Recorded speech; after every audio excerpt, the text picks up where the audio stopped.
they say that the UNSA will be able to compile the names, the institutions, and the hostels where these young people are, so that they can be forwarded to the National Task Force. They also touched on the issue of the media education program, and they believe that 73% of the people in Uganda have no access to radios and TVs. But I'm glad today on the order paper, we have a statement from the Minister for ICT, who will give us a picture of how many Ugandans actually have radios, and therefore how many children are accessing this education. The other matter I wish to add is also COVID-related. This is the arrest of 38 women traders from the districts of Alebtong, Amolata, and Kwania, who have been in custody in Kwania prison for over 1 week. They were allegedly arrested for failing to observe social distancing in the market. Yes, it is possible they broke the guidelines, but at the same time, one needs to ask the question, where are the local government leaders in those areas? If the women did not observe social distancing, the leaders and the market masters should have either closed down the market and enforced the measures before allowing them in. But it is disturbing that the majority of these women had very young children who were equally sent to prison, in a congested prison, obviously. Uganda's prisons are congested. So now we add those who are breaching guidelines together now with their children. The other matter is to advise the Minister of Justice and Constitutional Affairs, the Attorney General, and the Chair of the Legal and Parliamentary Affairs Committee to harmonize the remaining portions of the Administration of Judicial Bill. This bill was partly handled and should be completed before the close of the 4th session. So I want the Minister really to work quickly with our Chair so that this matter is handled once and for all. Now I'll be adjusting the order paper to allow a motion to be moved. But in the meantime, I've received so many requests for matters of national concern, but again, when I keep reading them, I think that some of them could really be asked as questions, only that sometimes the people to whom they ask the questions do not answer and therefore frustrate the honourable members of Parliament. So I just will allow only 2. The rest we are going to share them out between today, tomorrow, and Thursday, so that we don't take too much time. Others might take more than an hour on them, and yet we have other substantive business. So, Honourable Abushaija, if you can only raise the issue of the collapsing buildings. The second one has already been raised. We are waiting for an answer from the government. Honourable Abushaija, just raise the first one, don't raise the other one.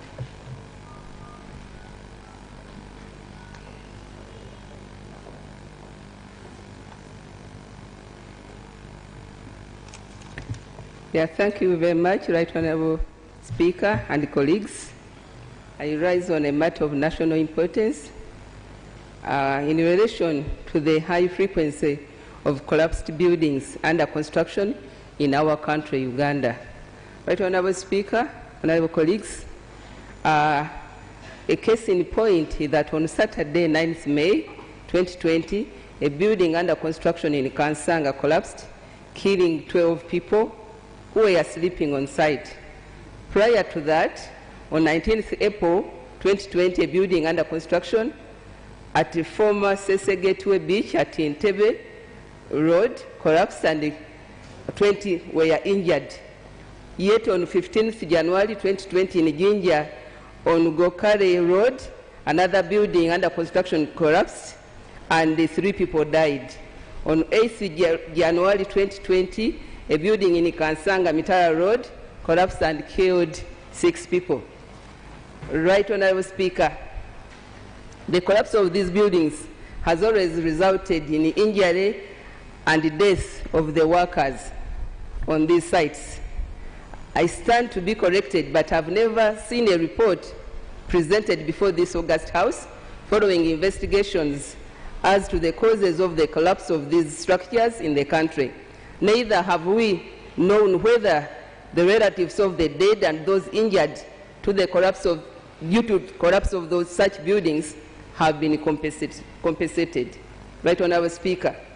There are architectural plans of such are there architectural plans of such buildings approved by the relevant authorities? Are such sites officially supervised? My prayer, Right Honourable Speaker and colleagues, can the relevant ministry, that is Ministry of Housing, investigate these regular instances and establish the causes of these structural failures and report to this august House? 2, can we know that if the victims of their families have ever got justice? And the last one, can we know what punitive or corrective actions have been taken to stop these incidences from occurring? Thank you very much. Right Honourable Speaker, I submit. Thank you very much, Honourable Shaija. Indeed, the matter you raise is very, very important.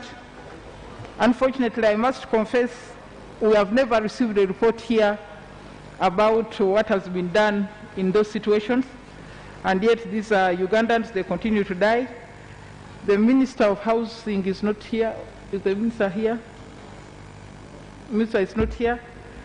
His direct housing is Variomus.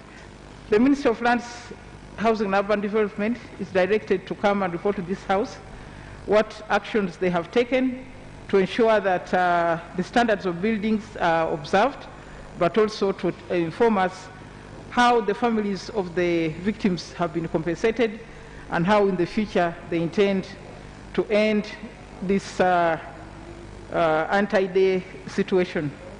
On the Pentagon,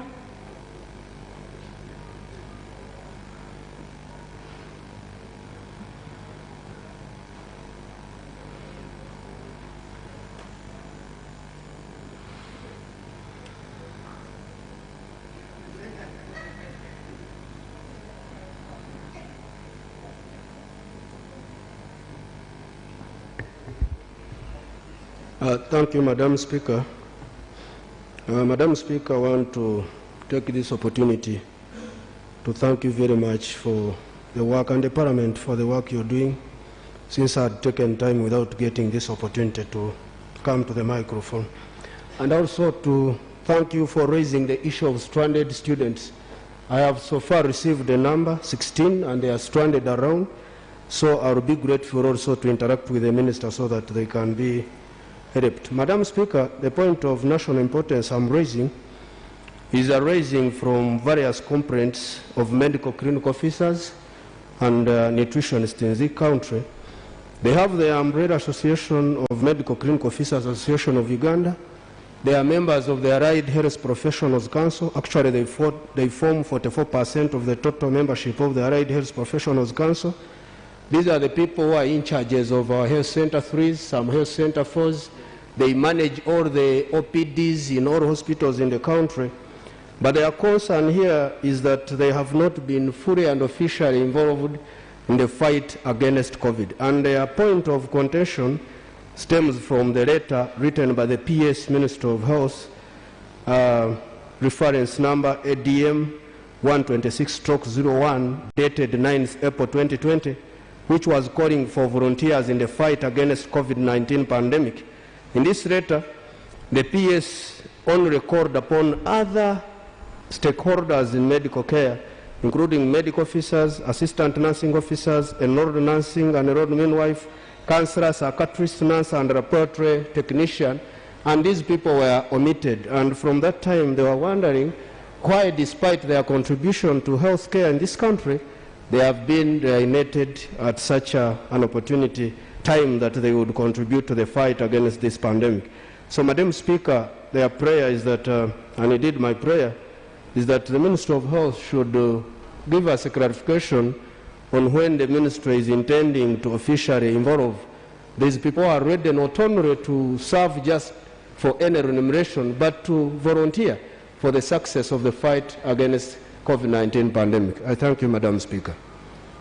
Is the Minister of Health here? No?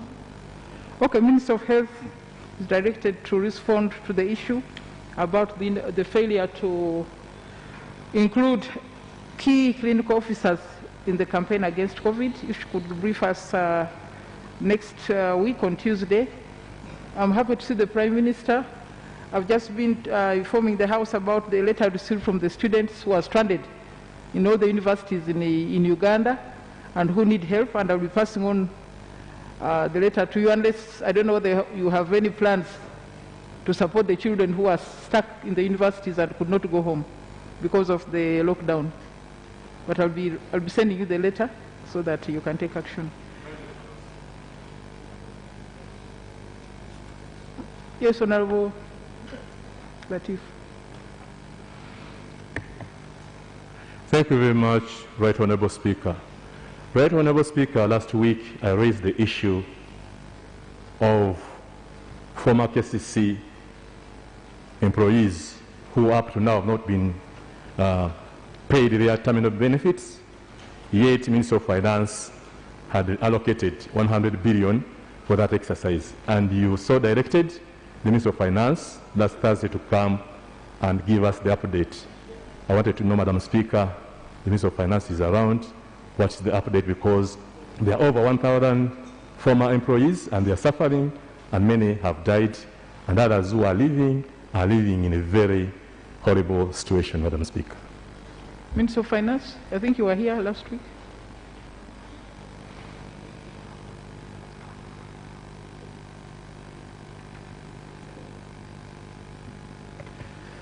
Madam Speaker, I beg that I make a statement over that matter tomorrow. Okay, that's no government assurance. So we'll go to item 3.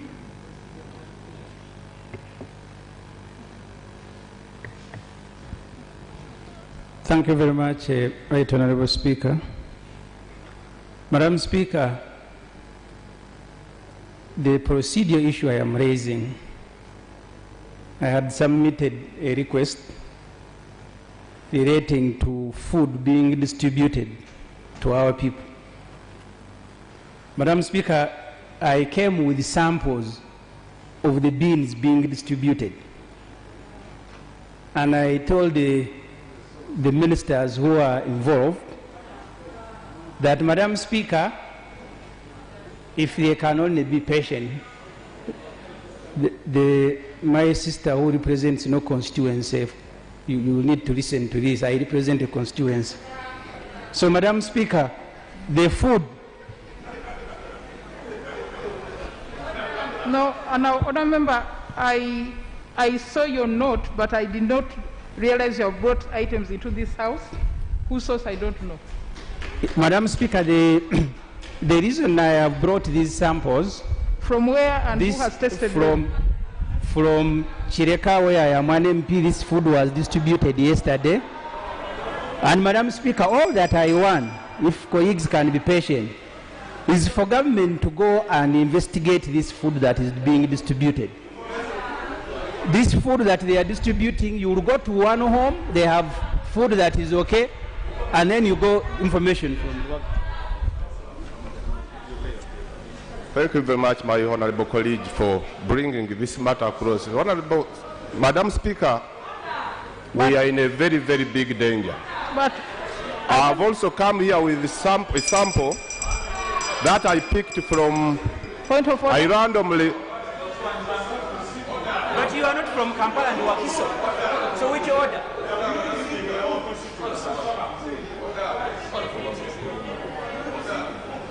This food is being distributed in Kampala. Someone raising order. This is from Kampala.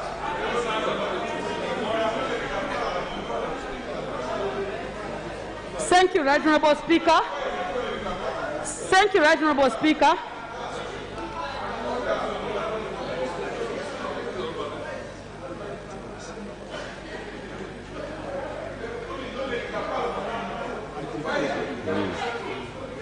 Okay, thank you, Right Honourable Speaker.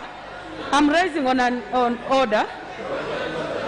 Right Honourable Speaker, as you are aware, the government has been providing food in the different parts of Kampala, and from the responses from those who are receiving the food, actually today as I was coming from Lukuli, at that side of Machinde, I got people carrying food, and majority of them are very, very positive of the response that government is giving. Right, Honorable Speaker, aware that Honorable Samuju Uganda and the other members standing in that podium have brought items in the resemblance of beans and posho. Right, Honorable Speaker, we cannot even ascertain where those food items were brought from. Right, Honorable Speaker, is the honorable member therefore in order to come and undermine the efforts of government in trying to protect Ugandans from COVID and also from food? Right, Honorable Speaker, is Honorable Samuju Uganda in order? Honorable Uganda, can you tell me who actually supplied that food? Thank you very much. Right, Honorable Speaker. Right, Honorable Speaker and members. Who brought that food to your home, to that place?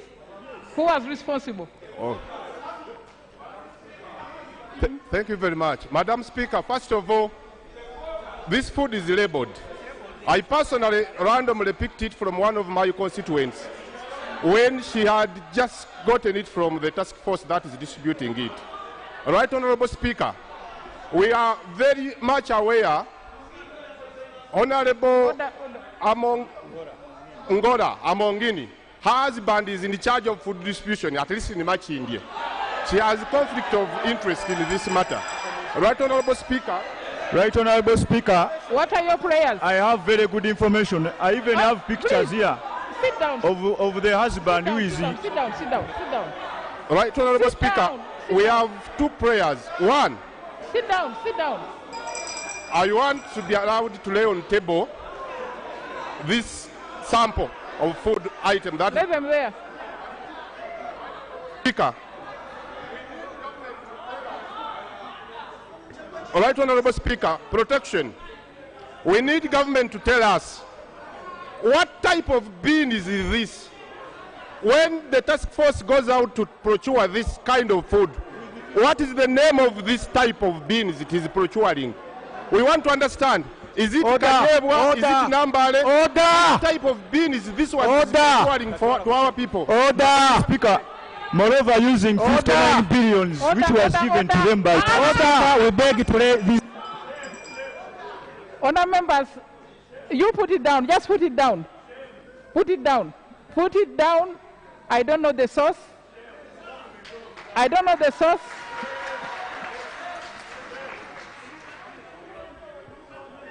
will send someone to your area to see whether that's what is being disputed. Okay. Can I invite...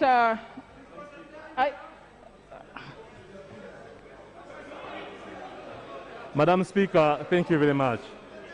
Madam Speaker, I think using your good office, Madam Speaker, I don't want us to downplay what has been displayed here.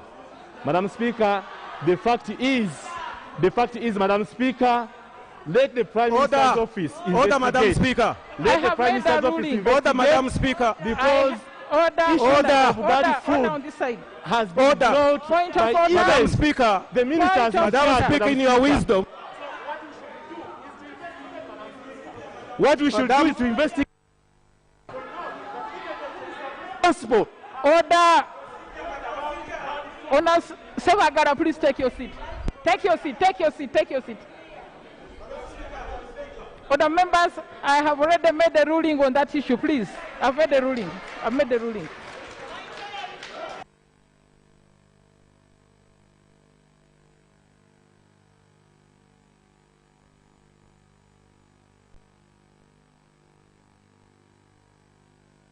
Order, please take your seats. Please take your seats. Honour members, we go to item 3. I now invite the Minister for ICT to make a statement. Item 3 on the order paper, statement by Minister on the census of FM radio stations in the country.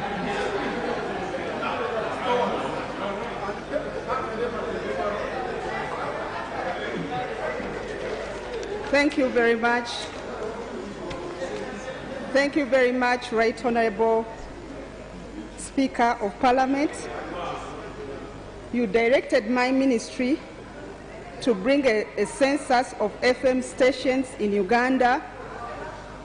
Right Honorable Speaker and honorable colleagues, on the 6th of May 2020, the Speaker directed my office to provide a report on the census of all FM radio stations in Uganda and their coverage. Madam Speaker and members, this paper seeks to provide information to facilitate the response of the ministry to the request of the Speaker on the census of FM stations in the country and their coverage. Right Honorable Speaker, radio spectrum is a finite but reusable neutral resource required for the operation of every wireless communication or radio-based service. The radio frequency spectrum is thus shared by multiple users, countries, services, and applications. The frequencies within the radio spectrum are clustered in ranges called radio frequency bands. The frequency band designated for FM radio broadcasting services range from 87.5 megahertz to 180 megahertz. To ensure efficient and rational use of the limited resource by the radio communication services, all users, without causing harmful interference to each other, the following principles and practices are applied in the planning and assignment of these frequencies. Right Honorable Speaker, the regulator, which is Uganda Communications Commission, divided the country into 14 radio planning regions as shown in Annex 1. 2, a spectrum separation between consecutive channels is applied in planning assignment of frequencies in the same region and in the adjacent regions. This is consistent with the international requirement and standard on the same. 3, physical geographical separation is also required between any two stations using the same or adjacent frequencies. Right Honorable Speaker and colleagues, the power of a transmitter is one of the most important factors in determining the coverage of radio station. The relationship between coverage and transmitter power is almost linear up to a specific point. Beyond that point, though an increase in power will not necessarily result in an increase in coverage. Right Honorable Speaker, typically a station with the maximum transmitter power of 1,000 watts. Antenna height is 60 meters above ground level. Antenna gain is 10 decibel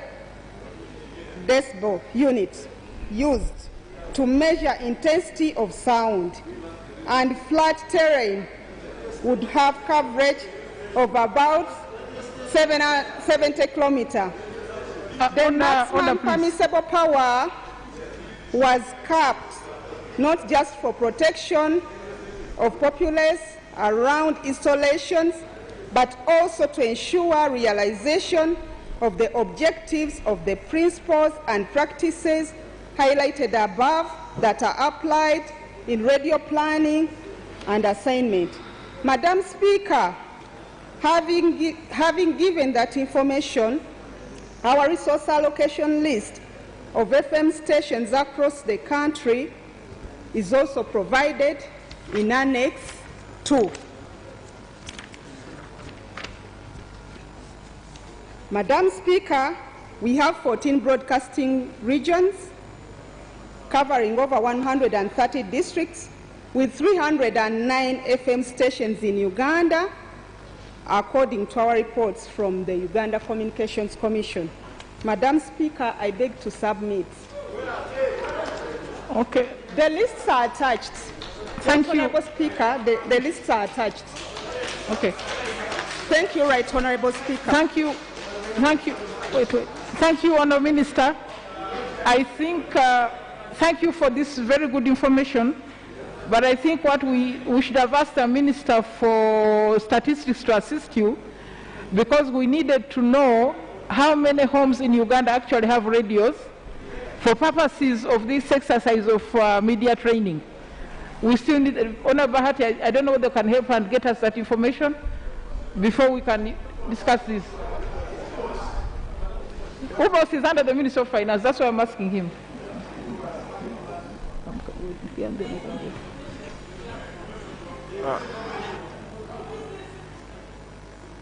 Madam Speaker, we did saturate the constituency profile books to every member in this House, and in that booklet there was a coverage of radio, how people access information from different parts of the country, and I undertake to bring this information tomorrow again so that members can be updated, both the average and also per constituency. Thank you. Minister still wants to say something. Minister of ICT, I'm coming. Yes.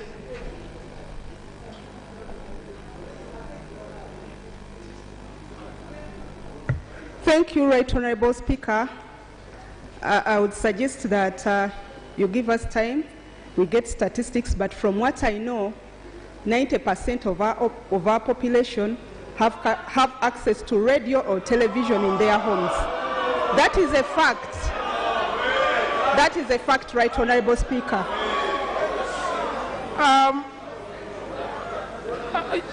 Honourable Warsaka, Warsaka and then here.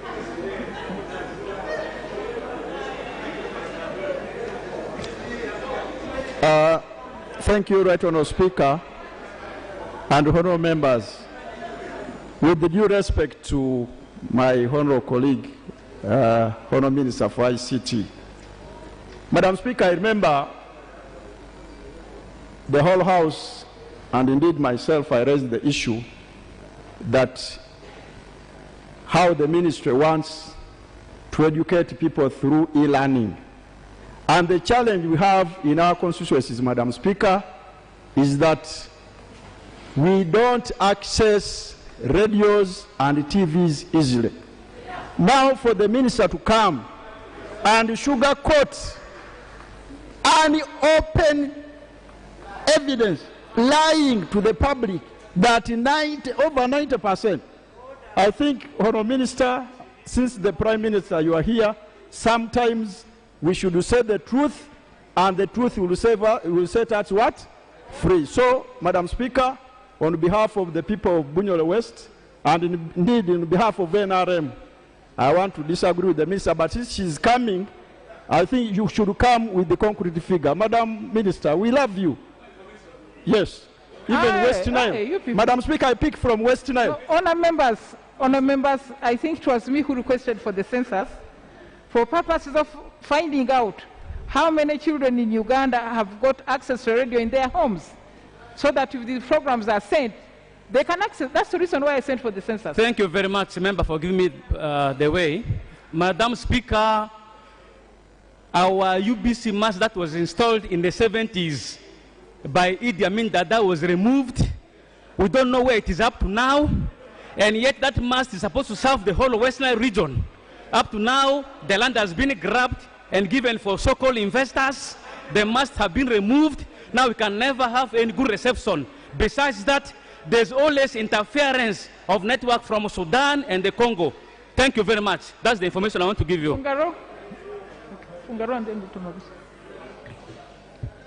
Right Honourable Speaker, thank you very much. I would like to thank the Minister for attempting to answer the question. The question asked, in my view, is not only about the radio stations which transmit, but also about the radio receivers, where our people receive the information from. That is the point of concern for the learning.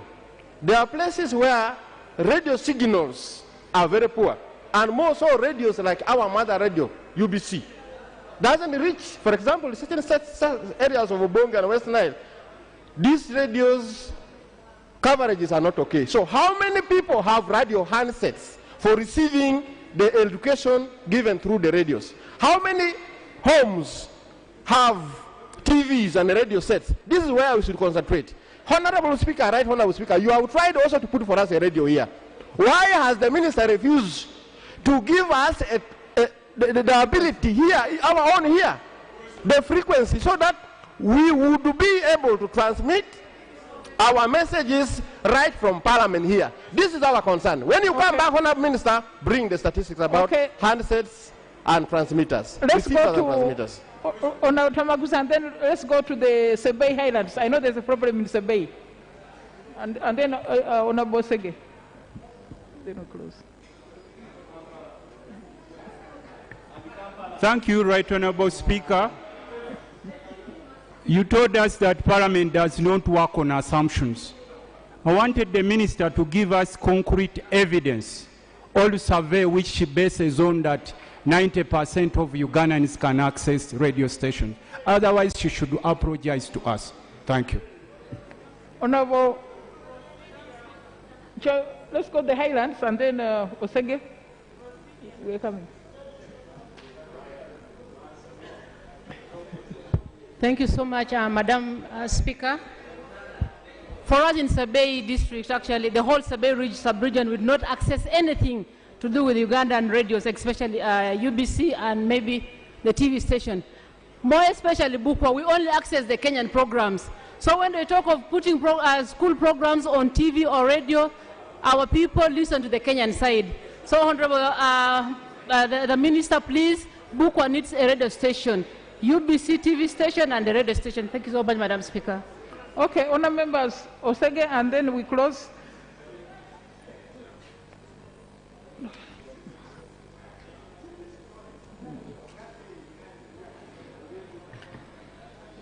Thank you, Right Honourable Speaker. Madam Speaker, I would think this is a very serious issue. It's not a matter of just defending the position or the number of radio stations without serious evidence. It's about our children. It's about this country. And I would have expected the Honourable Minister to tell us the number of radio stations, probably, but also reason as a leader in this country and say, because of these maybe mishaps that are there, this is what we are going to do. It is not just about defending a position. We want our children to learn. And the truth is that the radio coverage in this nation is not up to 90%. Right Honourable Speaker, I would beg the Minister, Right Honourable, Madam Minister, I would like you to listen to me, if you may. I know that you can tell the truth. You can tell the truth, and when something is not right, please have the honor to say that it's not right and plan for something that can help this country. Right Honourable Speaker, we are not speaking because we want to discredit anybody, but we are all going through pain because of what our children are going through. Our children are the future of this country. If their future is destroyed, we have no country tomorrow. I thank you, Madam Speaker. So, Honour Members, I still insist that I would like to know, this House would like to know, the homes in this country that actually have access to radio, so that as we are discussing the issue of the media education, we can compare the numbers to the coverage. So the Minister of Finance will assist the Minister for ICT to put the figures together so that when you come, you give us the census so that we can debate from point of knowledge. Health, yes. Madam Speaker, thank you for this opportunity. Madam Speaker, BBC Media Action, working with the Minister of ICT in 2017, did a media landscape and the information is not much different from what the minister was saying, except that they link it to adult listenership. 87% of Ugandan adults have access to radio. That is 2017. I have the publication here. I can circulate it to everyone. So I think the minister is basing on that to give the information. So this is a 2017 one, which was published by BBC Media Action. So my sister from Mitiana, the Honorable Minister, is not far from the truth. Okay, honourable members, thank you very much for giving way. Madam Speaker, Madam Speaker, 1 minute, Madam Speaker. No. 1 minute, Madam Speaker. You can't just grab microphones like that. Honourable members, the Minister of Statistics has said they are going to work together with the Minister for ICT and give us the information before we can conclude the debate on the media training of our children. Thank you. Media education, item 3.2. Item 3.2 on the order paper. Statement by Minister on the arrest and brutal torture of Honorable Zake Francis, MP Mitiana Municipality, by security operatives under specific actions taken by government. Honourable Member, something is being done about your issue. I think the government is working on a plan to bring stranded Ugandans back. I think, is it General Katumba who told me that? The Ugandans who are stranded abroad. You're working out something.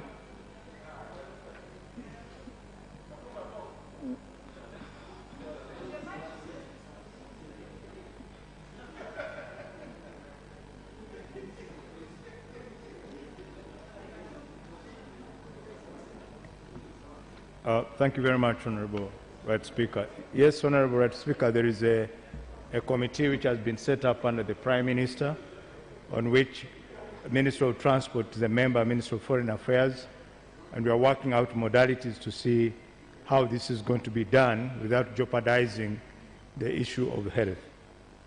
So it's being worked, it's work in progress, and we shall report back once we have put in place the right mechanisms to allow those who are ready to come.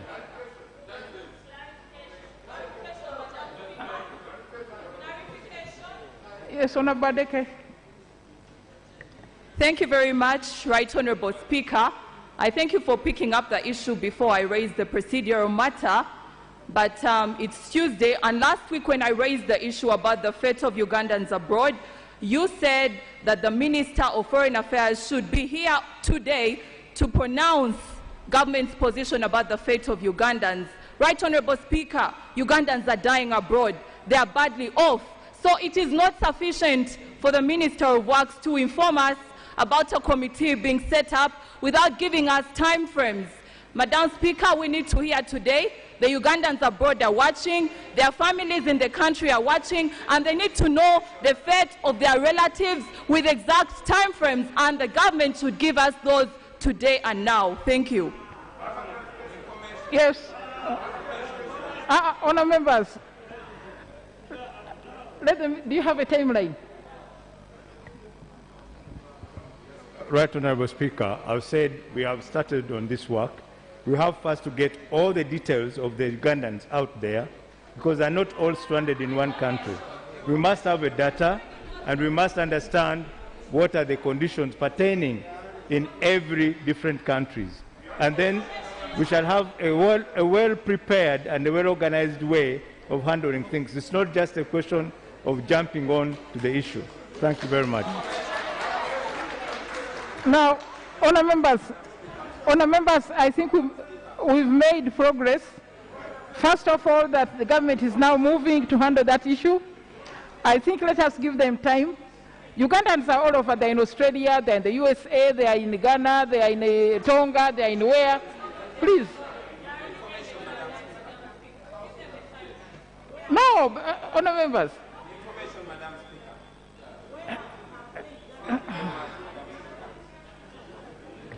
Thank you very much, Madam Speaker. Madam Speaker, About a month ago, I was moving a campaign with the friends from all over the world, and we got friends from the United States called the Black Star International, who offered to airlift all the Africans that were oppressed in China because of their skin color. Madam Speaker, we did not need to spend a single shilling or a single dollar on that. All we needed from the government of Uganda, Madam Speaker, was to accept those people in Uganda. Madam Speaker, I wrote to the Prime Minister of Uganda, and I still insist, Madam Speaker, that the government of Uganda does not need to spend a shilling on that. We have friends that are willing to pay for the return of the people. All we need is for the government of Uganda to accept those people and receive them. They accept to be quarantined because our people are suffering, they are being oppressed, and all we need is to accept them back home. I thank you, Madam Speaker. Thank you for the information. Other members, I think we should be clear. China is not the world. Honorable Deke raised the issue of the Ugandans scattered all over the world. And then we instructed the government, please, can you tell us what you are going to do? Honorable Chagulanyi talk about China. Yes, Uganda is in China. Uganda is in Australia. Uganda is in England. Uganda is in the USA. Please, let's give the government time. Yes, Minister of Foreign Affairs is here. The minister is here. The minister is here.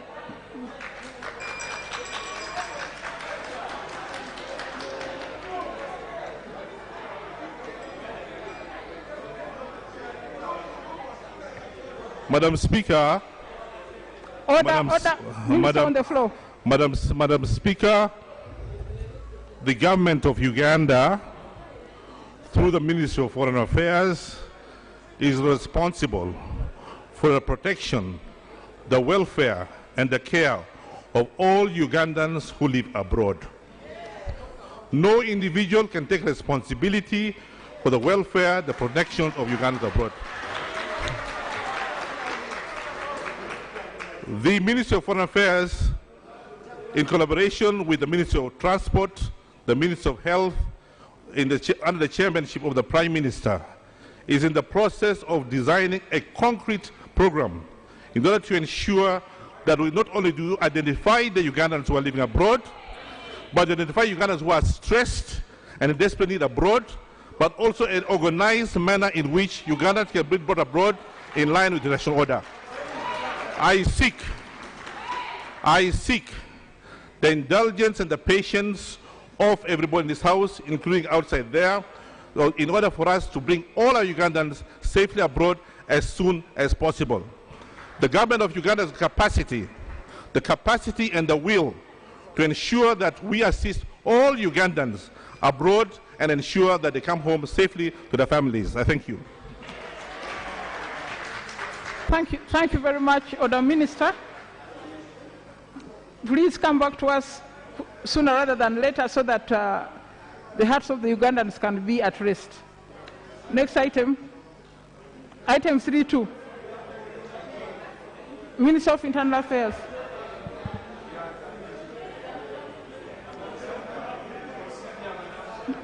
Please.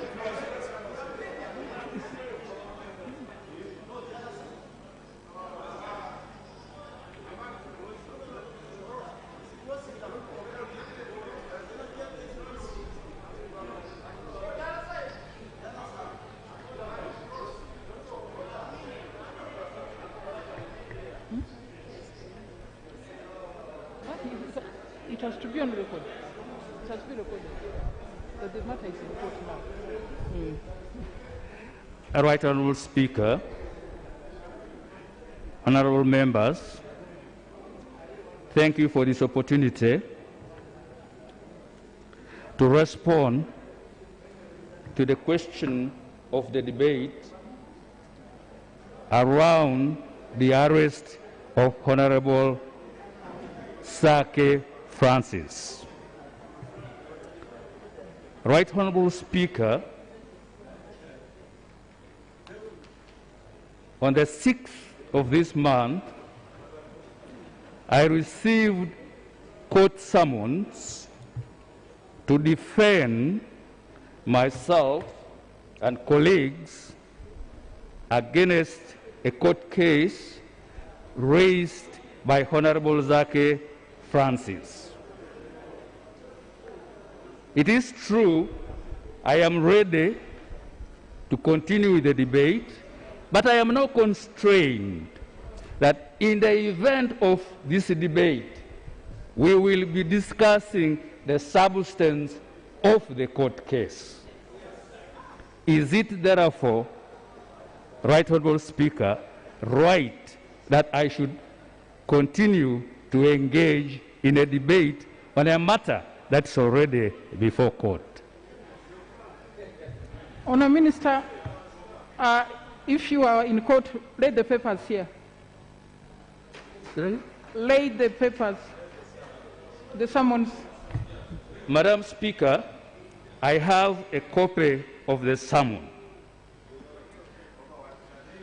If you'll permit me, let me lay it on table as evidence of the matter. Yeah. Read the...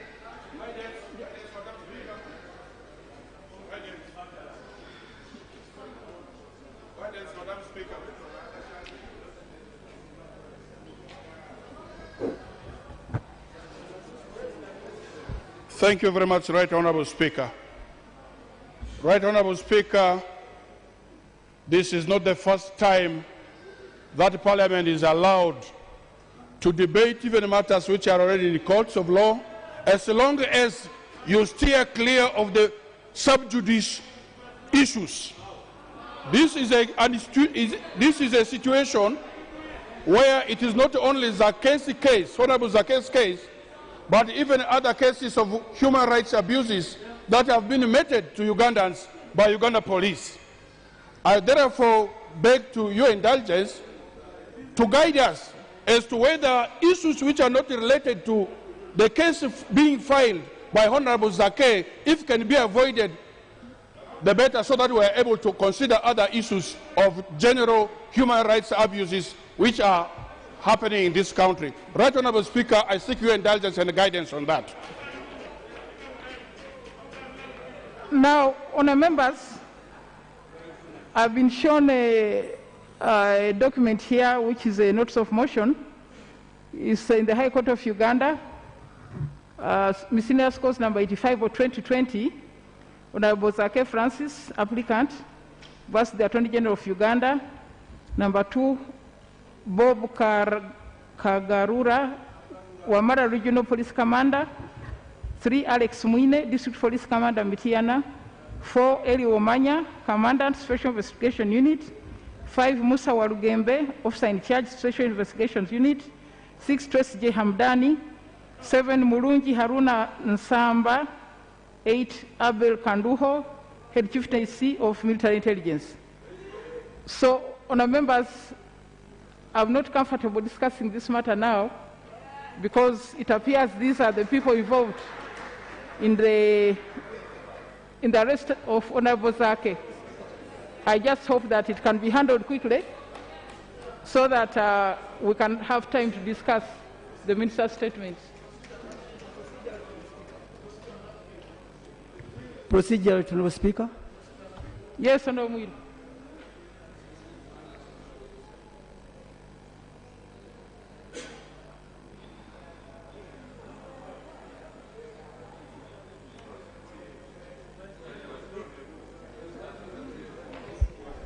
Thank you so much, Right Honourable Speaker, for the ruling. Right Honourable Speaker, in light of your ruling, I'm only wondering whether it will not be procedurally right that we expunge the statement of the Minister of Internal Affairs on record about the subject matter as you had guided. Because without a discussion on the same, if it stays on record, without some of the issues being expounded on by the members, I think it will present a one-sided, and I'll seek your indulgence, Honourable Speaker, but also to Honourable Speaker, I will also seek your indulgence, Honourable Speaker. I sat at the back. The manner in which we are transacting business by heckling each other really makes me feel very small in being in this house. Because just as I talk, you hear the heckling. That's not how we transact business in this house, because I'm not in the habit to heckle. So if I'm echoed and I cannot echo, then I'm made to look out of place. I'll seek your indulgence on that also. Thank you, Right Honourable Speaker. Further procedure? Further procedure? Yes. Thank you very much, Right Honourable Speaker. Right Honourable Speaker and members, we are sitting in this house amidst strained environment. And Right Honourable Speaker, it's as if we are adversarial, even on a matter, yes, I've been noting the growing trend, even where we have, even in this house, a minister who stopped the distribution of food and returned 150 bags of beans that were rotten. He's in here, we read in the papers. But once such a matter is raised, everybody is rising up to suppress it. Everybody is as if he's winning. It's very unfortunate, Right Honourable Speaker. Because these are the facts we have, and this time round, I think we are more better off debating matters of public importance as Ugandans, first of all. We do not seem to be, we are winners. This one, we have suppressed him. That point has been covered. Right Honourable Speaker. The trend, and I would urge colleagues, if there are matters of public importance, let us look at them squarely, and we devise means of overcoming them. But even where we are refusing to listen to the points of reason, Right Honourable Speaker, the obvious issues are being shunned as if we are winning, as if somebody must lose this. But the point I wanted to raise, Right Honourable Speaker, we have a statement on Hansard. In fact, last Thursday, the Honourable Minister of Internal Affairs presented a fully-fledged statement. What was remaining today was to resume and put that issue to rest. But now when the full minister comes up to technically defeat Parliament, to technically shut down the voice of the voiceless, Right Honourable Speaker and members, you are now the voices of the people who can't have this opportunity to be here. But once you don't want to debate a matter like the torture of a member of Parliament, where I want to remind you, this is not the first time we're having such an issue. We have always had issues, but the Speaker and the rules provide for the Speaker to continue guiding on a matter. If a member aberrates from the point and goes into the sub judice issues, the Speaker rules the member out of order. But at least we would have allowed the debate to ensue so that we find a solution to this problem. Otherwise, honourable members, by the time the COVID situation is over, a lot of damage would have been done. Suppose it was you, as you are looking at me, Honourable Nachiwala. Suppose you are the one who has been tortured. Yes, you are looking at me as if I'm coming from heaven. Suppose it was happening to you. You'd like the House to keep quiet about it. Well, why are we really shutting down the voices of reason on a matter that is affecting the millions of Ugandans who cannot be here by themselves? I'll take the information. No, please, you are not the Speaker. Honour members, I think, please take your seats. Honour members, the issue of Honourable Sake was raised by me. It was me who raised this matter, demanding an explanation from the government about what has happened to Honourable Sake. But at the same time, I am alive to the issue that the matter is now in court. How would I control what members are going to say?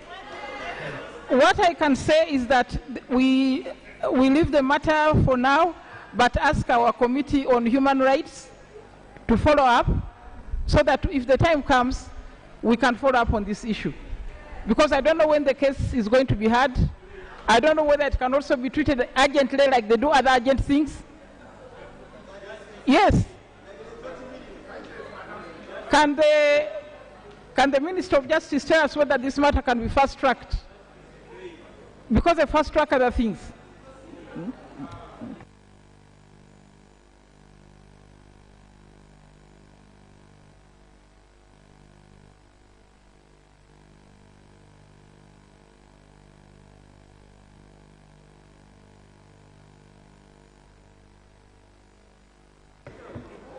Madam Speaker, first I want to thank you very much in your communication to the House, making reference to the bill, the administration of judiciary bill which has been pending, and your sense of urgency that it should be done. I really want to thank you. I share your concern. This should be done. In the same spirit, yes, I oblige to your ruling. I will ensure this is speedily responded to. Thank you very much. Honourable members, let's go to next item.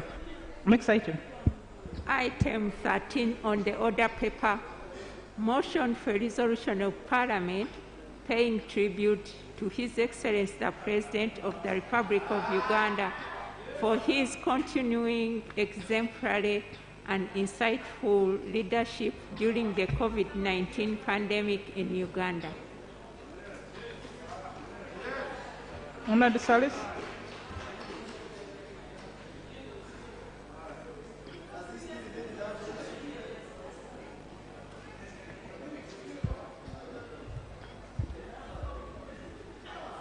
Right Honorable Speaker and colleagues, thank you for giving me this opportunity to move under Rule 55 of the Rules of Procedure of Parliament, motion for resolution of Parliament paying tribute to His Excellency, the President of the Republic of Uganda, for his continuing exemplary and insightful leadership during the COVID-19 pandemic in Uganda. Right Honorable Speaker and colleagues, whereas in March 2020, an outbreak of highly infectious COVID-19 virus was declared in Uganda, following similar outbreaks in other countries around the world, and whereas the outbreak of COVID-19 virus was declared a public health emergency of international concern by the World Health Organization, noting that as of 10th May 2020, the COVID virus has affected 4 million people worldwide and has led to death of 279,000 people worldwide, including 79,000 in the United States, 26,000 in Spain, 30,000 in Italy, and 31,000 in the United Kingdom.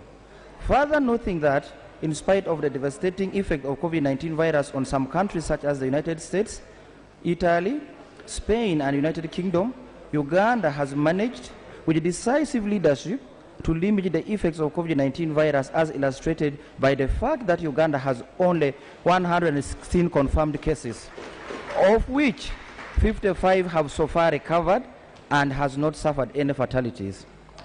Colleagues, aware that following the outbreak of COVID-19 pandemic, His Excellency the President of the Republic of Uganda immediately took a decisive leadership in guiding government's response in stopping the spread of the COVID-19 virus by closing all virus catchment areas, such as institutions of learning, places of worship, and other public places, limiting non-essential movement of persons in and out of the country, and close the borders of Uganda to human traffic, including Entebbe International Airport, impose night curfew and a general lockdown of the country for a defined period, mobilize resources from Ugandans and their well-wishers. Madam Speaker and colleagues, further aware that His Excellency the President's insightful leadership is exemplified by the establishment of COVID-19 response structures, such as timely detection, tracking and testing of suspected COVID-19 cases, provision of food and life essentials to the vulnerable people in urban areas, establishment of a COVID-19 fund into which the public materially contributes to government's response, but the demands for the immediate payment for rent from tenants during the COVID-19 pandemic, and has kept the public consistently with details informed of the developments in the government's response to the COVID-19 pandemic through regular televised and radio addresses to the public.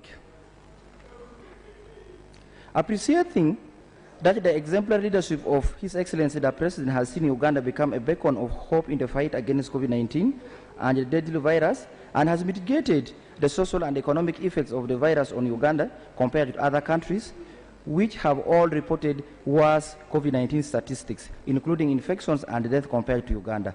Further appreciating that whereas the COVID-19 pandemic has overwhelmed the countries with more robust health systems and structures in comparison to Uganda, Uganda has managed to mitigate the negative effects of the pandemic owing to the exemplary leadership of His Excellency the President. Noting with appreciation the tireless efforts of Parliament, the national and district task forces on the COVID-19 pandemic, Ministry of Health, scientists, security in working under leadership and guidance of His Excellency the President towards protecting Uganda.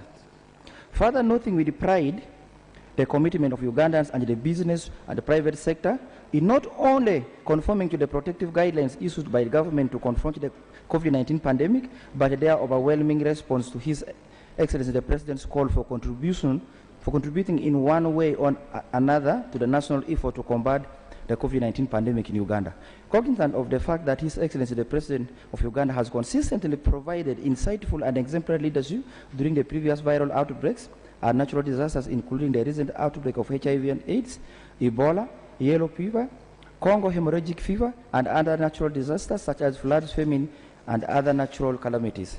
Now, therefore, this House unanimously, one, pays tribute to His Excellency the President of the Republic of Uganda, Yoweri Kaguta Museveni, for his exemplary, visionary, insightful, and decisive leadership during the outbreak of the COVID-19 pandemic in Uganda. Two, expresses its appreciation to Parliament, the national and the district task forces on the COVID-19 pandemic, Ministry of Health, scientists, security for their tireless effort in working towards protecting Ugandans. Three, recognizes the adherence of Ugandans and the private sector to His Excellency the President's guidelines to combat the COVID-19 pandemic, recognizes the tremendous response by Ugandans and the business community to His Excellency the President's call for contribution towards national response to the COVID-19 pandemic. I beg to move, Madam Speaker.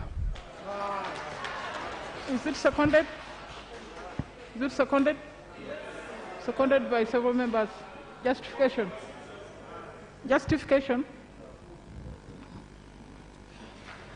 Right Honorable Speaker and colleagues, aware to the fact that for the first 2 months, His Excellency the President of Uganda has continuously led the country.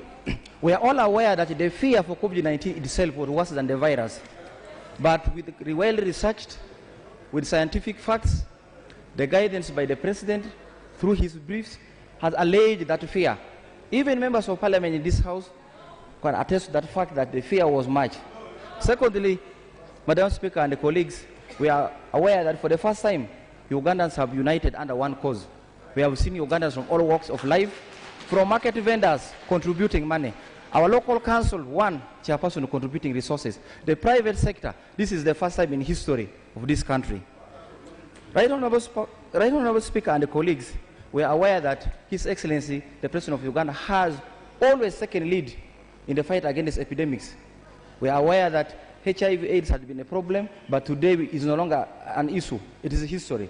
This is because of his guidance. Secondly, Ugandan scientists, through the support from His Excellency, have contributed to the fight against epidemics, not only in Uganda, but in Africa and beyond. This is something we can work with pride. This is something we can move as Ugandans. This is something that it is peculiar. You will only find it here in Uganda. Thank you, colleagues. I request that we all support His Excellency and we continue to engage.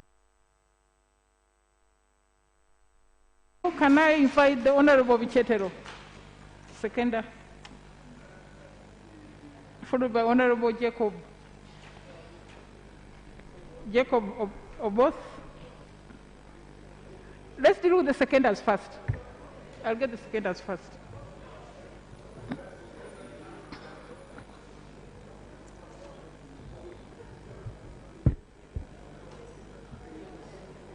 Thank you very much, Right Honorable Speaker.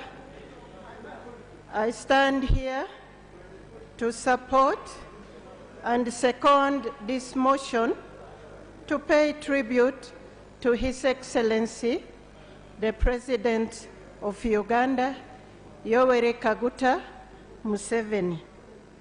Right Honorable Speaker, as a way of preamble, I would really want to thank the Almighty God for life and health for today, for sparing the world, especially Uganda, from the worst that could have happened to the people on the effect of this pandemic. Right Honorable Speaker, I also want to appreciate the Parliament of Uganda under your leadership for creating an enabling environment. However difficult, we started from the chambers during the COVID-19 period. We moved to the committee room, and now we find ourselves under this tent. But it has always been an environment for members and staff of the Parliament of Uganda to continue serving Uganda. Right Honorable Speaker,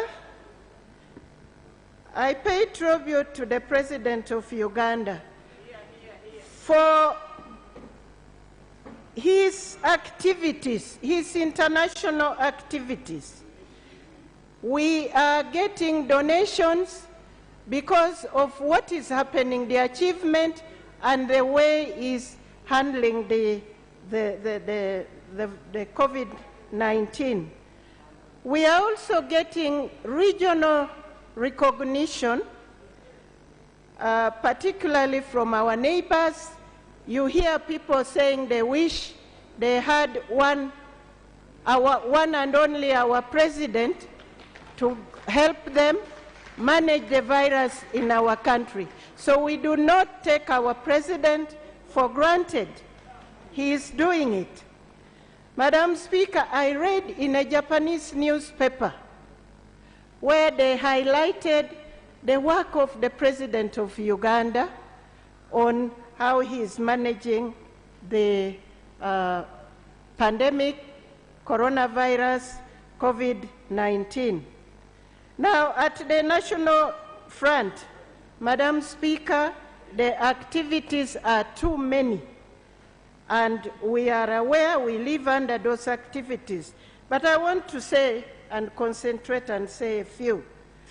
One, I really want to commend His Excellency the President for managing the myth, fear, and demystifying and localizing and introducing a very rudimentary education and sensitizing Ugandans directly through the media and directly when he meets them about the epidemic, but more so on its spread, on how it can be contained, on how it can be managed, and other protective measures. And now, Right Honorable Speaker, we even have jokes on what has been imported into our local languages, and he has made life a bit easy. Secondly, Madam Speaker, His Excellency the President has been working under the advice and on the advice and guidelines of the Ministry of Health, other health workers, and scientists to apply public health preventive and protective methods like testing at entry points, checking of temperatures, which we are doing, hand washing, and wearing of the face masks.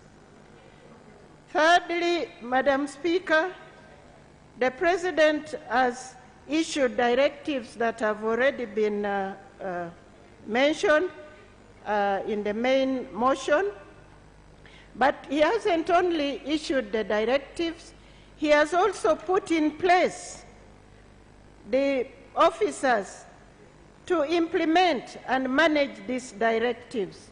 For example, the RDCs, the security personnel, the civil servants, and all of us. Madam Speaker, never in my life have I seen a church close. And we are living in a situation where when we used to run to churches, now churches are closed, showing how important, how the temptation to open the churches and do other things that we would have loved to do. But because of these directives, Ugandans are safe, And when we look at the statistics, half of the people have been free from the virus. But also when you look at the people who got it, this virus, Madam Speaker, was imported to Uganda. And here we are managing, like the current cases, are cases that are not born by, brought or born in Uganda, but has been brought either through truck drivers or our brothers and sisters who traveled abroad. Finally, Madam Speaker, I want to really pay tribute to the President for establishing the National Task Force and establishing the district task forces where contributions can be channeled to help manage the effects of the pandemic, like the distribution of food, transport, welfare at the isolation places and quarantine centers. Madam Speaker, the people of Kaberamaido have benefited greatly from all the above, and they join me in appreciating His Excellency, the President of Uganda. I beg to move. Thank you, Honorable Jacob Oboth. Jacob Oboth, then Honorable Simon Oyet, followed by Honorable Kefa Chiwanuka. Those are the seconders. Then we shall go to the Wataka.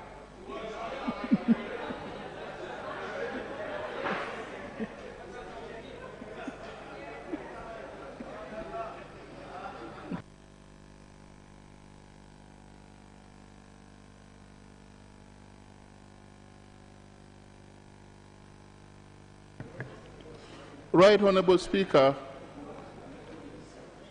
it gives me pleasure today to second the motion paying tribute, recognizing and acknowledging the role played by President Museveni in the fight against COVID-19. Madam Speaker, I rise today on the 12th day of May 2020, not to talk politics, and also not to criticize anybody, but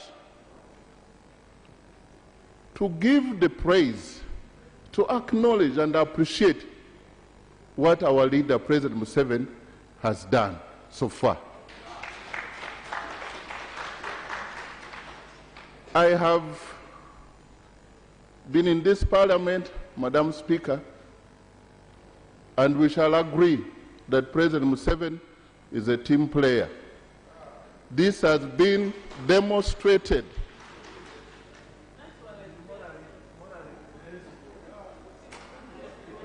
He is a team player,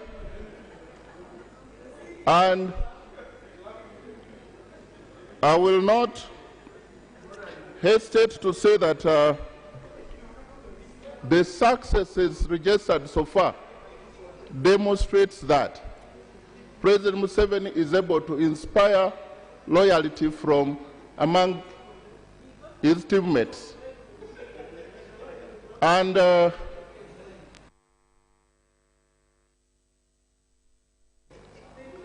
protect me. Honourable members, please allow the Honourable Chair of Legal to make his contribution. Right Honourable Speaker, it's undeniable. It's undeniable a fact when we are here to acknowledge what our leaders have done, others will quickly say they are talking politics. But this is a political house with a special mandate to make laws for the peace and good governance of this country without the political eye. Right Honourable Speaker, to me, President Museveni has set another record. He is the 9th president. We've known that he values life. He started the fight against HIV/AIDS publicly, one of the first political leaders in the whole world to come out with the strategic ways and method of fighting AIDS, and this has been demonstrated in the fight against COVID-19.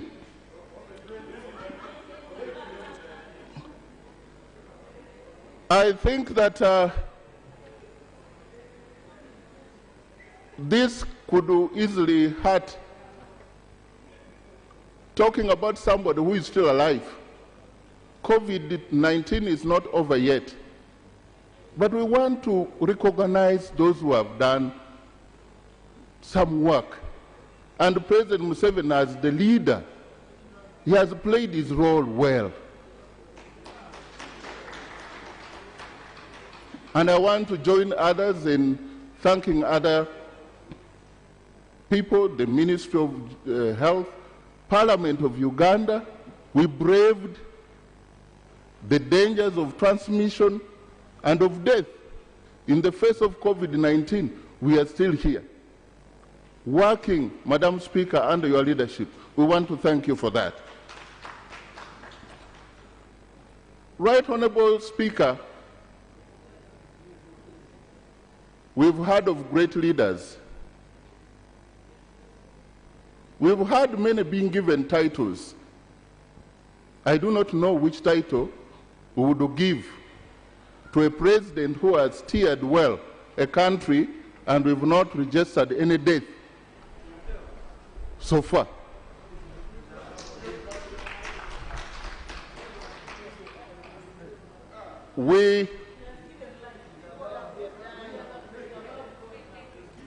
Madam Speaker, I am being targeted for obvious reasons. Honour members, please respect one another. What I'm saying is not palatable on my left, but I have to say if it is the truth.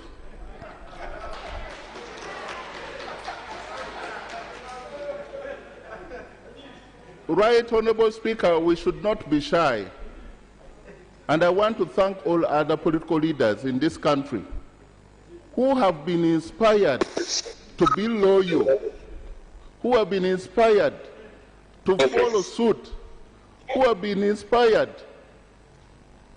to work together with President Museveni. At national level, there are no varying, there are no divergent voices. And I want to thank those other politicians, including in this House, that we've been speaking one voice against COVID-19. Why can't we speak one voice in recognizing our team leader called President Museveni?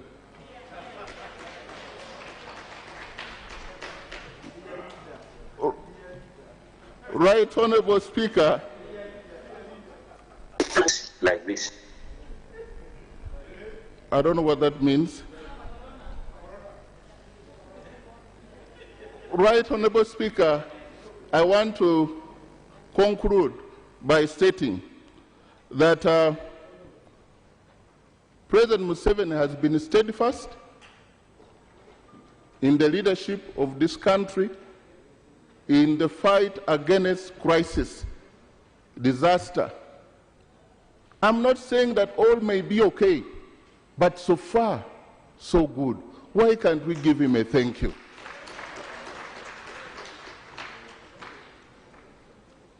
Recognition in this country, and the psychologists know for sure that we all need to be recognized in one way or the other.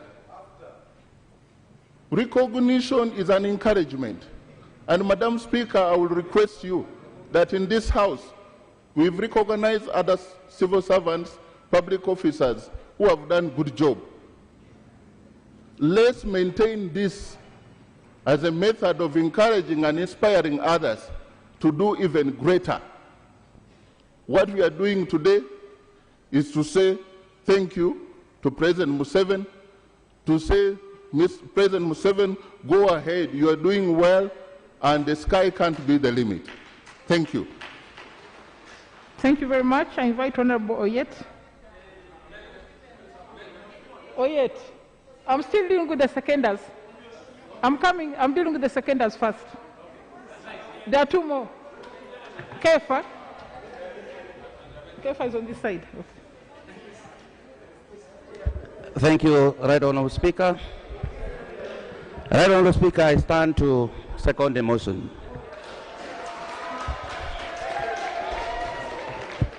Madam Speaker, this is not the first time we are paying tribute or moving motion to pay tribute for the great sons and daughters of this country.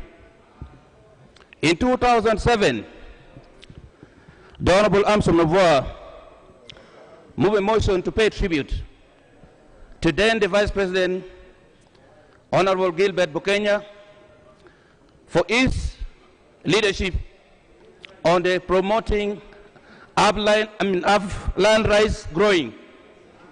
And I'm on record, I supported the motions. And very many members of the opposition supported the motion. Madam Speaker, when it comes to this pandemic, we don't have to be political. This is a fight that we must all join hands to fight together. Madam Speaker, a few days ago, we got a report from Tanzania where the COVID-19 killed 3 members of parliament, including the Minister for Constitutional Affairs. And, well, Madam Speaker, I beg to be protected. But, Madam Speaker, this is the house where we debate freely and independently. If you have all different views, the floor is here for you to give it. Madam Speaker, I drove from Gulu. I left Gulu about 11:30 because on the list I was not supposed to be.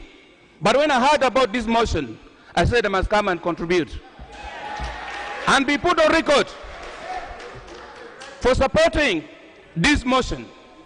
Madam Speaker, one thing that we must remind ourselves is that whether in your FDC or NRM, this pandemic is not going to discriminate. It is high time we join our hands together to fight. It is high time we join our hands together and appeal to the President to offer leadership regardless of political differences. Madam Speaker, I also want to say thank you so much for the leadership you have offered in terms of this fight. We must all be together. Today is me, tomorrow someone else. Madam Speaker, one important thing that I want to say before I leave the floor is that we should be mindful of what the people out there will call us tomorrow. We should be very mindful of what people out there will call us tomorrow. This is a non-political issue. And I want to appeal to the President that we must work as a team. Call your leadership, your friends in FDC for their opinions. Call your friends in DP for their opinions. Call the independents so that we join hands together. I beg to submit. Thank you very much. Can I invite Honorable Kefa Chiwanuka? These are the seconders. Then the Wataka, yes. Yes. Thank you, Madam Speaker. I rise to support the motion. And in supporting the motion, Madam Speaker, the World Health Organization had warned of a social and economic devastation when the virus hits Africa. With the exemplary leadership that we are having, Madam Speaker, some countries in Africa may be able to avoid that crisis.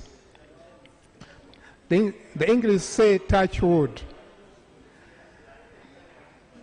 The way our President has led us so far in this fight is earning him accolades within Uganda, across societies, different societies, and around the world. He has kept the numbers low, with the exception of the problem of the truck drivers.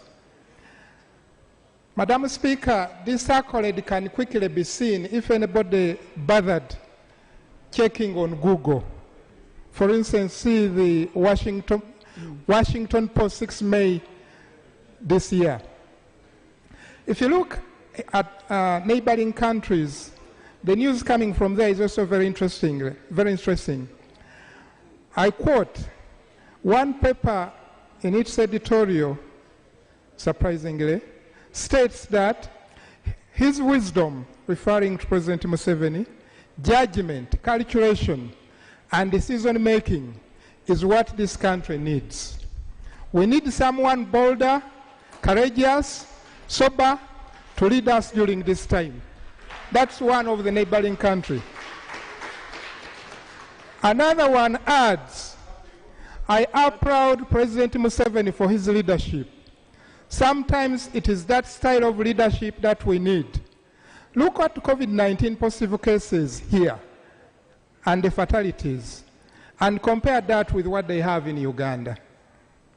That's another commentator writing. Madam Speaker, I just want to bring out the context that when the virus was first announced, or when the emergency was first declared, countries reacted differently. And we need to understand why. Some countries quickly got it right, and others are still struggling. Madam Speaker, by late December last year, doctors in Wuhan had already got the world worried about patients quarantined in their hospitals, suffering from an unusual type of pneumonia. And by 23rd January, they had locked up Wuhan and the neighboring cities. On the 30th of January, and this is very important, Madam, the World Health Organization warned all government leaders around the world that we are facing a very serious situation and we should prepare for the worst. But sometimes I've looked at this as the World Health Organization like the farmer who went out to sow the seeds. Some people were listening and others were not listening, just like the seeds that fell on the west side and others fell in the fertile ground. Some countries with low death rates now and low infection rates per capita, like Germany, Greece, South Korea, Taiwan, and New Zealand, quickly swung into action. They took decisive action in real time as the crisis unfolded. The World Health seed had fallen on fertile soil and was germinating. They invested heavily in expanding their testing capacity, initiated strict contact tracing measures to inform their surveillance, adapted extreme social distancing measures, and closed borders. They put public health over profits without political posturing. They are now reaping the benefits of their hard decisions. They have less case counts, and fatalities per capita, and they are saving lives. To us, these are success case studies in the world of academia. I'm sure in the public health, they'll be very much interested in looking at how they got it right. However, the other countries that got it wrong, unfortunately for diplomatic reasons, I'll not go into that. But in this case, some lacked the concern that potential crisis was heading their way from the east. Others lacked a coordinated approach, but they kept saying that it's something we have tremendous control of, I quote. Others feared that any draconian action that could help avert the crisis and with the potential of hurting the economy would be resisted by the public. Their governments, and I hear government scientists and behavior advisors warned them that the public will not accept it. As a result of that, you can see what's happening. And actually, according to World Health Organization, and actually according to the statistics, about 50% of the fatalities today, the people who have died, are accounted for by about 4 or 5 countries. But there are also countries which just continued with business as usual. Others, out of political posturing, were organizing Women's Day celebrations, organizing rallies, encouraging protests against lockdowns, and some of them actually ended up catching the infection themselves. So I think you can see that background, that things were really difficult. And some authors have said that many leaders were caught, in this case, were caught asleep, not on guard. But here is a success story in Uganda. Our president, against that background, was found on guard and was wide awake. Using a combination of his exceptional intellectual power, military genius as a Sabalwanyi, experience of managing other infections like cholera, HIV, and AIDS, he's saving lives in Uganda. Like an exemplary leader in crisis, he quickly absorbed and acted upon existing information and knowledge, rapidly and effectively made decisions, and put public health above populism. And don't forget, in an election year, he has been truthful, he has been humble, he has avoided political posturing, he has shown a lot of transparency, and where he has not been clear about what's what, he has quickly admitted, and many instances we've seen him inviting scientists. But here is where he has excelled. It is with his communication skills that I think he is leaving an enduring legacy. He is widely acknowledged around the world as an eloquent and goal-oriented leader, especially on COVID.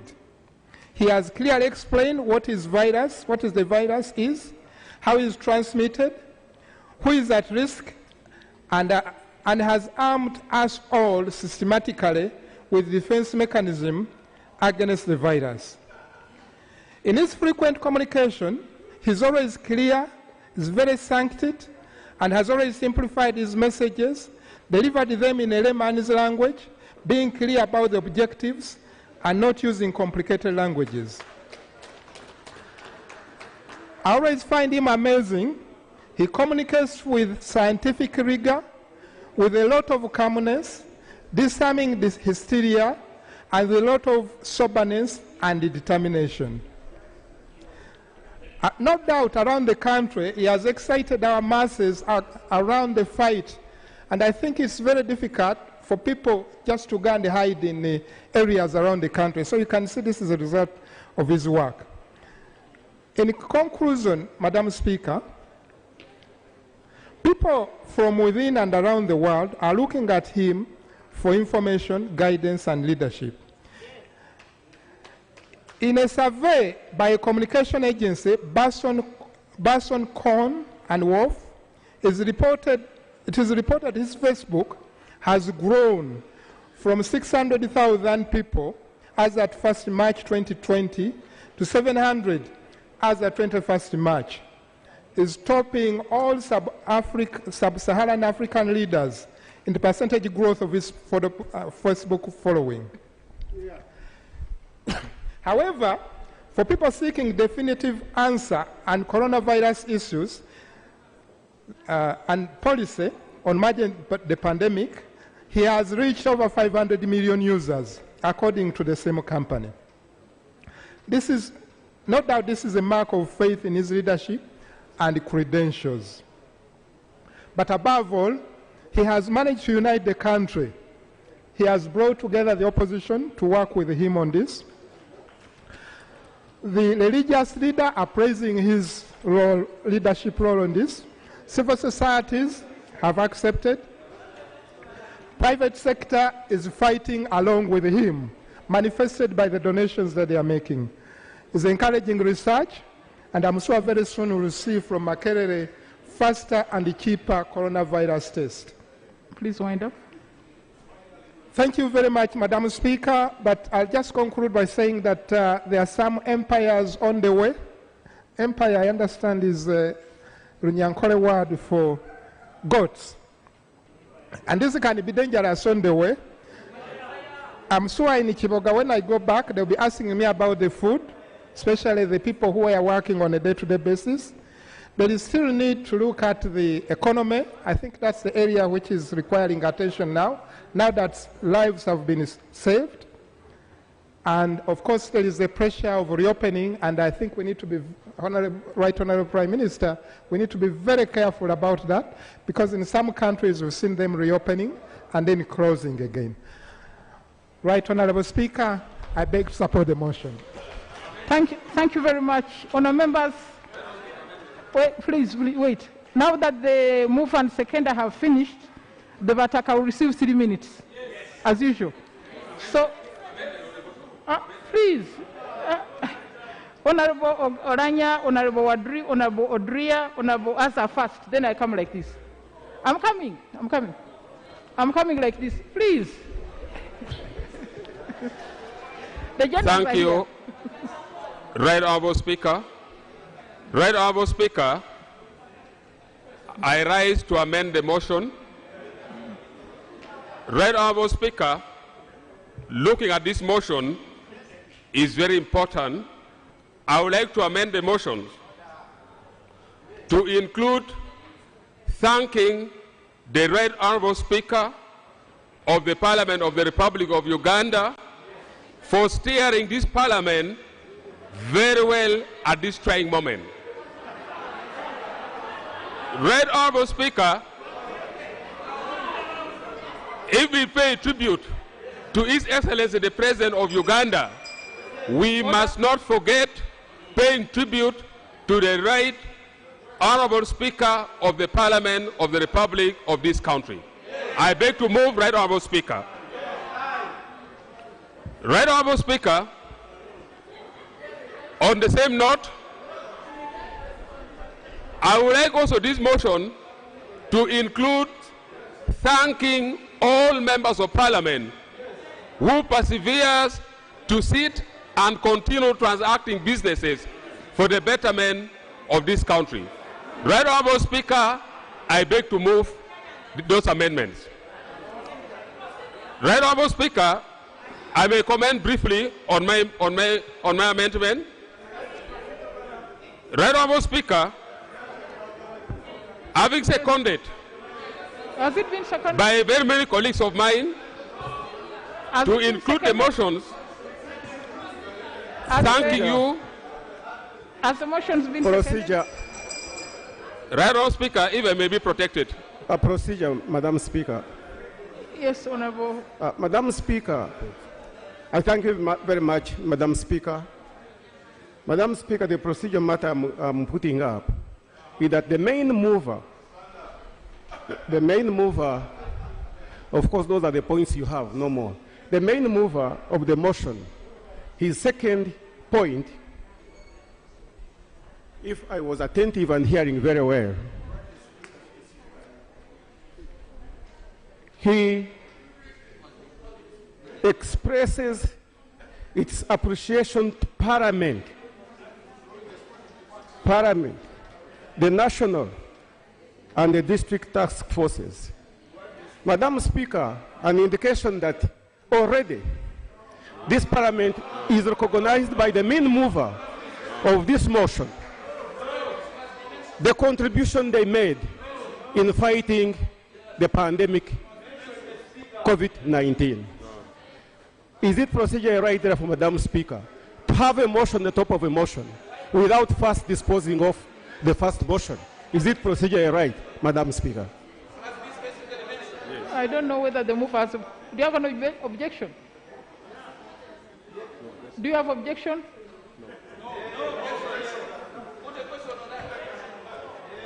Right Honourable Speaker, thank you. Right Honourable Speaker, this Parliament is not sort of motions. At the appropriate time, if we need to move motions up to individuals, we could do it. But the motion today is specifically to pay tribute to His Excellency the President, and the Parliament of Uganda is recognizing the second point. I therefore make my objection to the motion raised by Honourable Jacob that he should wait for another time. Thank you. proceed to your submission. Right Honourable Speaker, it will be prudent to include these two motions together. Fights against COVID-19 is not an individual fight. Parliament is doing its best, and what the Right Honourable Speaker of Parliament is doing is really so tremendous. Therefore, it will be very prudent to include the two motions together.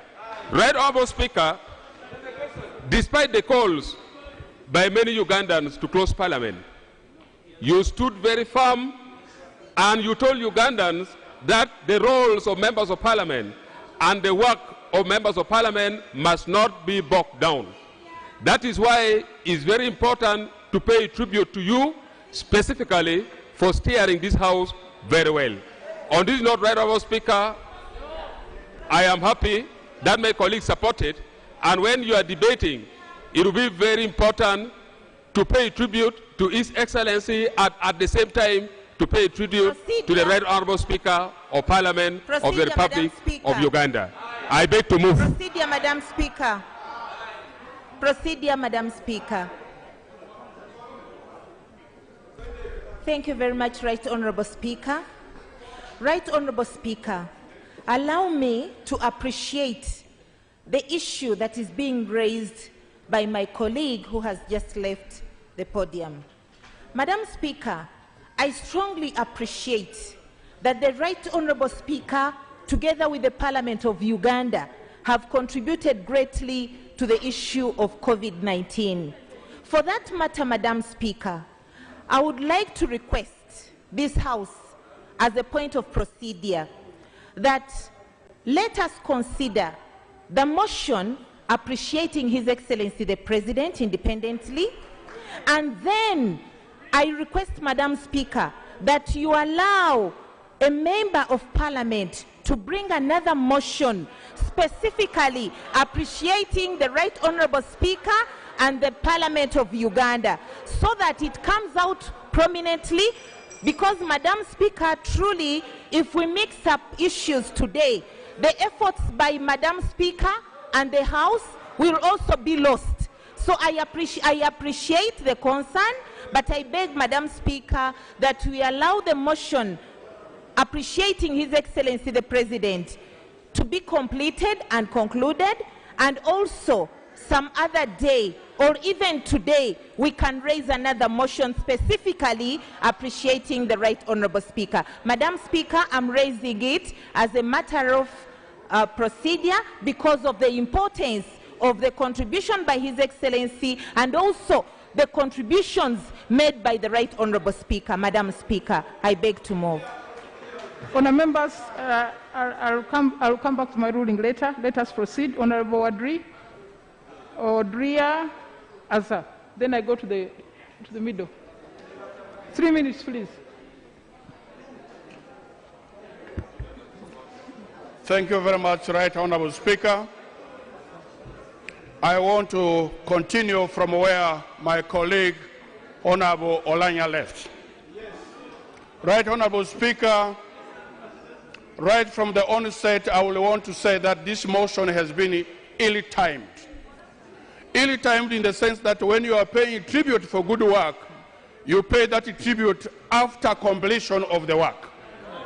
Right Honourable Speaker, we are yet 1.5 months into the lockdown of this pandemic. And during this 1.5 months, we have numbers of affected people growing, and as I talk right now, I think we stand at around 119. And you never know what the situation may be by the end of this week. Right Honourable Speaker, what we are doing right now, if we consider this motion, is like thanking a woman preparing food for a well-prepared meal when it has not been served to you at the table. This common English saying that the taste of the pudding is in the eating. We will have rather waited until we have successfully contained this pandemic, that will then be able to come up and pay tribute to His Excellency the President. And in so doing, it will not only be him alone, because he has not worked alone in this process. there is an action system, and all other actors have been fully involved in this process. So it will be wrong at this time when we are still in the middle of the ocean, begin thanking us when we have not gone ashore. Right Honorable Speaker, Right Honorable Speaker, I think the only country in the world that we can at this time thank is only the Comoro Islands, if you get your facts right. Right now we are in the middle of the ocean. Amongin? Amongin. Thank you so much, Right Honorable Speaker. Right Honorable Speaker, aware that Uganda went into a lockdown, and up to now we are still on a lockdown.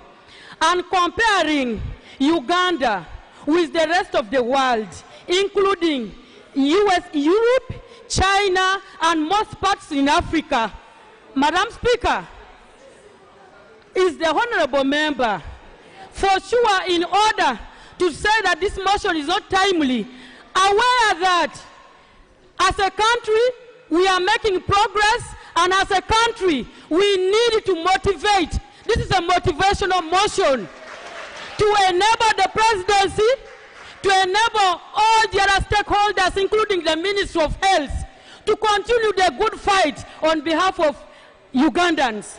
Is therefore my senior and very good colleague, Honorable Wadri, in order to state that this motion is not timely, and yet we can, even a blind person can see the progress Uganda is making and the different efforts the President, the Minister of Health, and the different task force is playing to ensure that Uganda are first of all safe, besides the other challenges. Right Honorable Speaker, with your wise guidance as one of my mentors in this House, is the honorable member in order? Thank you. Honourable members, you know this COVID-19 pandemic is a new issue. No one had experience in it. All of us are learning day by day, but certainly I think one needs to acknowledge that some progress has been made in the country, especially since, God forbid, so far no one has died. I think that's something worth acknowledging, that so far we are still managing that one. So I think we should celebrate it. Thank you. Honourable Wadri, please conclude. Thank you very much, Right Honourable Speaker, for your wise ruling. But having said that, Right Honourable Speaker, even if we were to talk about assessment, I think the people who are at the front line of this pandemic, in as far as this control is concerned, are mainly the health workers. And if you went out in the field, Right Honourable Speaker, if you went out in the field, the complaint that you will find out from the health workers is that of poor facilitation, where people are not even given the personal protection equipment. And I think that is where we should focus our attention, rather than coming up here to heap praises when things in the field are actually not okay. Right Honourable Speaker, I came from the constituency yesterday. Even the 165 million shillings that were approved through supplementary to the districts has not reached the districts. The RDCs have only received 33 million shillings out of 55.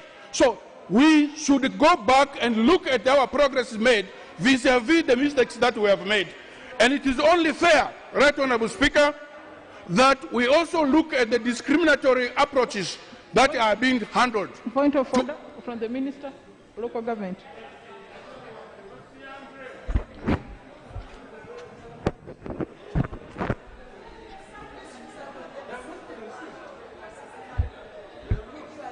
Right Honourable Speaker,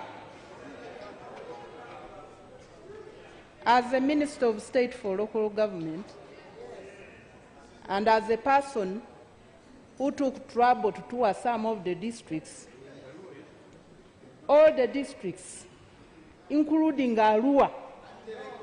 Yes, I was in Arua. The Chief Administrative Officer told me the money had already been received. So is the honourable member, in order to mislead the country, that the districts have not yet received the 165 million? Honour members, last week this issue came up. I think what we discovered was that there was a conflict between the guidelines of the Minister of Finance and the guidelines of the Minister of Local Government, which made it difficult for the districts to actually start. They didn't know who to obey, finance or local government. Please sort it out, Prime Minister.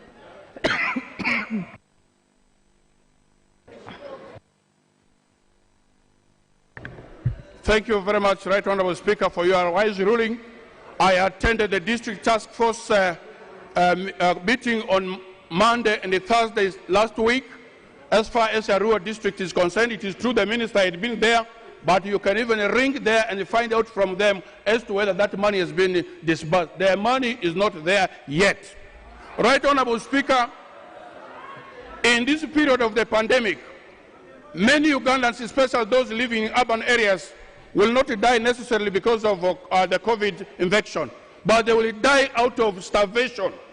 People are very poor in the towns. They have no meals, they have no food, and yet the government has been very selective in distributing food in Kampala and Wakiso. When will you reach Arua? When will you reach Koboko? When will you reach Busia? When will you reach Kabale? This is the issue on the ground. So at this point, for us to begin heaping praises when all these things are not as treaty as we are talking about, I think will be a misgiving. Hence the reason why I say this motion should have waited until this thing is brought to a control, then we will be able to say, yes, we have succeeded. Right Honourable Speaker, even the police who are in these roadblocks, who are running up and down, chasing people as far as lack of social distance is concerned, if you went out there, they have not received even a coin, especially those who are manning roadblocks and those who are enforcing the directives of the President. So how can you come here and say everything is going well? I know the Minister for Internal Affairs is here. Honourable Odria, Azar, Sarah Chitio. Then now we start the Girls' League. We are coming. Odria, Azar, Chitio, then we come here. Ladies, I've seen you, I'm coming. 3 minutes, please. Thank you very much, Right Honourable Speaker.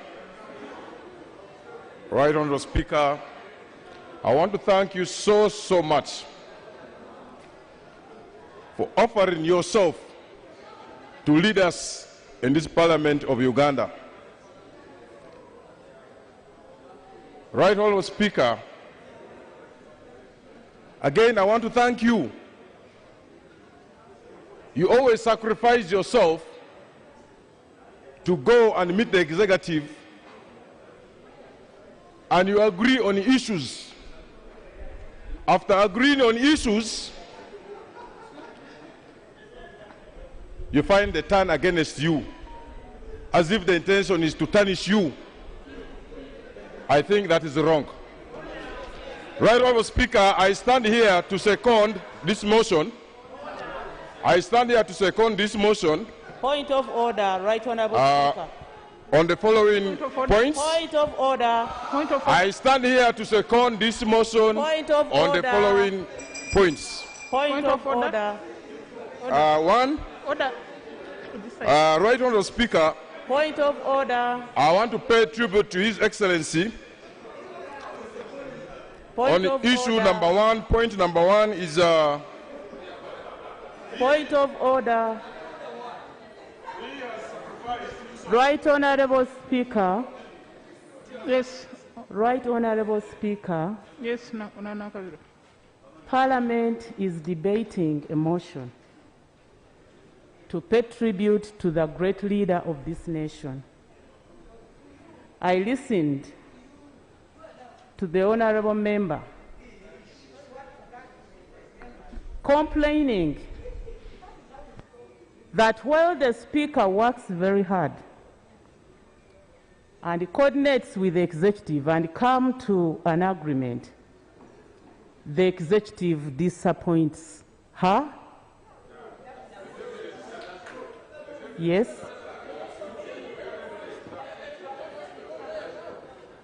So that the Speaker is failed. I am a member of the executive.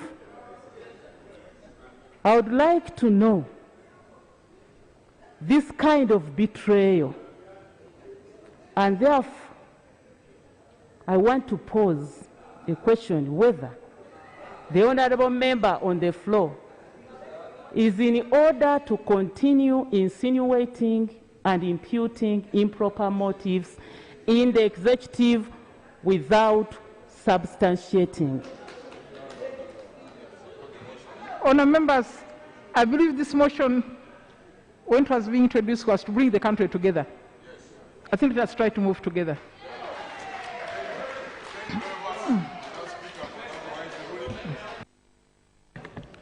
Thank you very much, Madam Speaker, for that wonderful and wise ruling.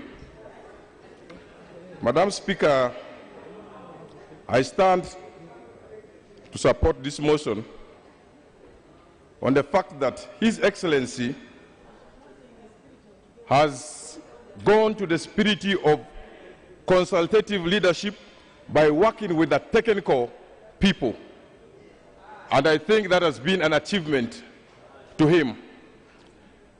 He has worked with the doctors and the rightful people, and which is the result of the success that we are trying to achieve in fighting the COVID-19.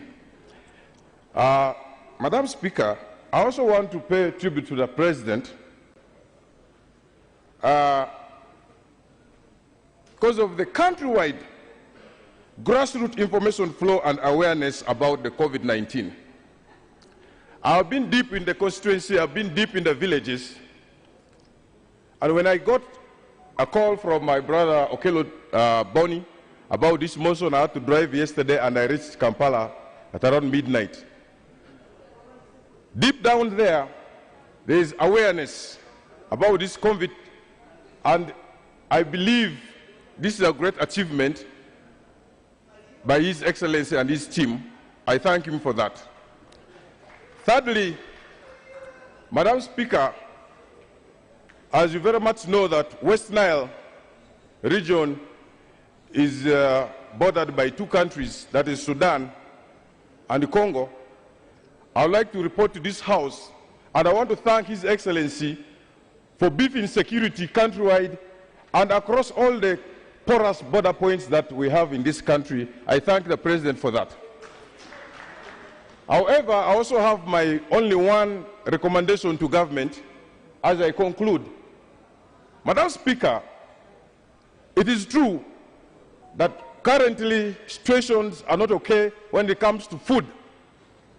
Madam Speaker, for the last 2 months in the region of West Nile, there is no single rain.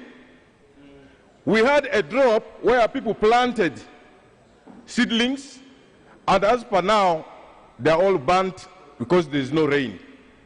And it's a sign of famine coming ahead. My prayer to government, Madam Speaker, as I conclude, is the food that we are distributing, this country is not only made by central Uganda. We've got other regions. We've got West Nile, we've got Eastern, we've got Western. My prayer to government is, can this food be distributed uniformly throughout the country? No. Please, 3 minutes on Azza, Sarah Chitio, Asamo, Muhanga, Hajat Saida, Anifa. Let's have that girls' brigade first. Then I'm coming this side. I'm coming. Yes. Thank you very much, Madam Speaker and my dear colleagues. I'd like to thank Honorable Okello Boni for the motion. Madam Speaker, President Museveni is a role model. He is a mentor and exhibited characteristics of a good leader in the fight against COVID-19, which all leaders must emulate. Madam Speaker, President Museveni has always been referring to us, my children, stay at home. Bazukulu, stay safe, stay at home. Let the anger of death pass. Once it has passed, then we can all come out. This is a loving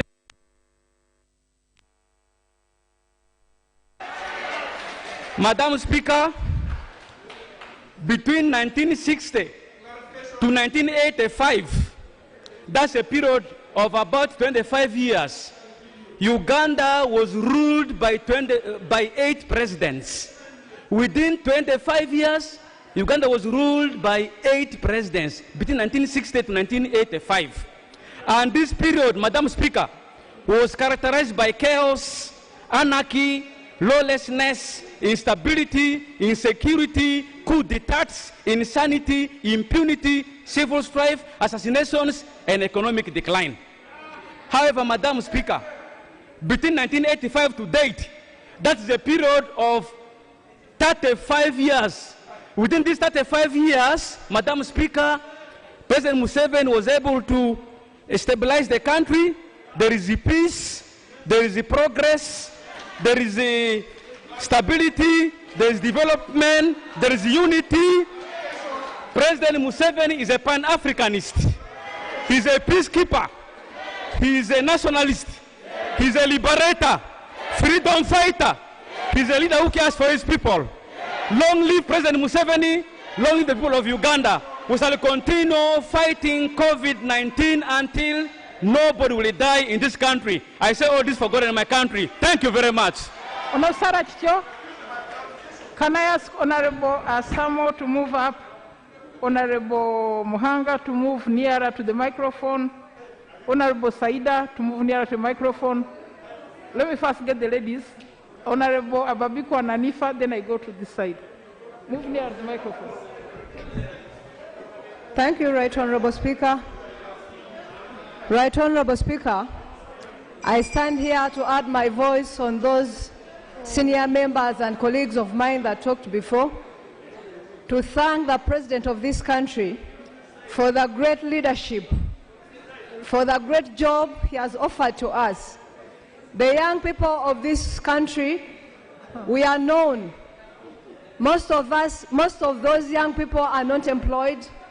It would be a challenge if they suffered from COVID, for them to get treatment and to fight it. However, I would also like... Order.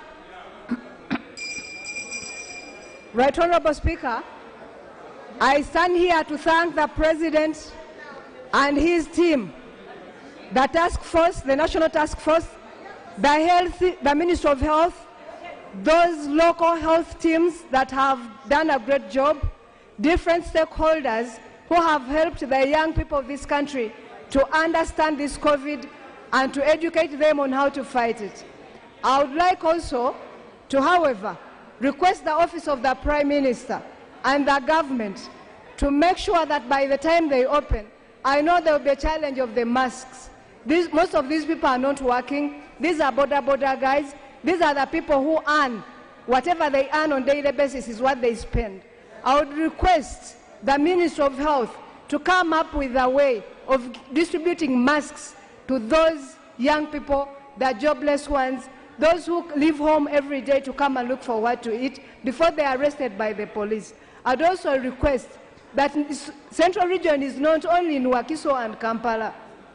There are young people in Masaka, for example, in Kalangala, in Buvuma, in those areas that have lakes and different parts of the country that are really affected by the high raises of the water and the lake levels.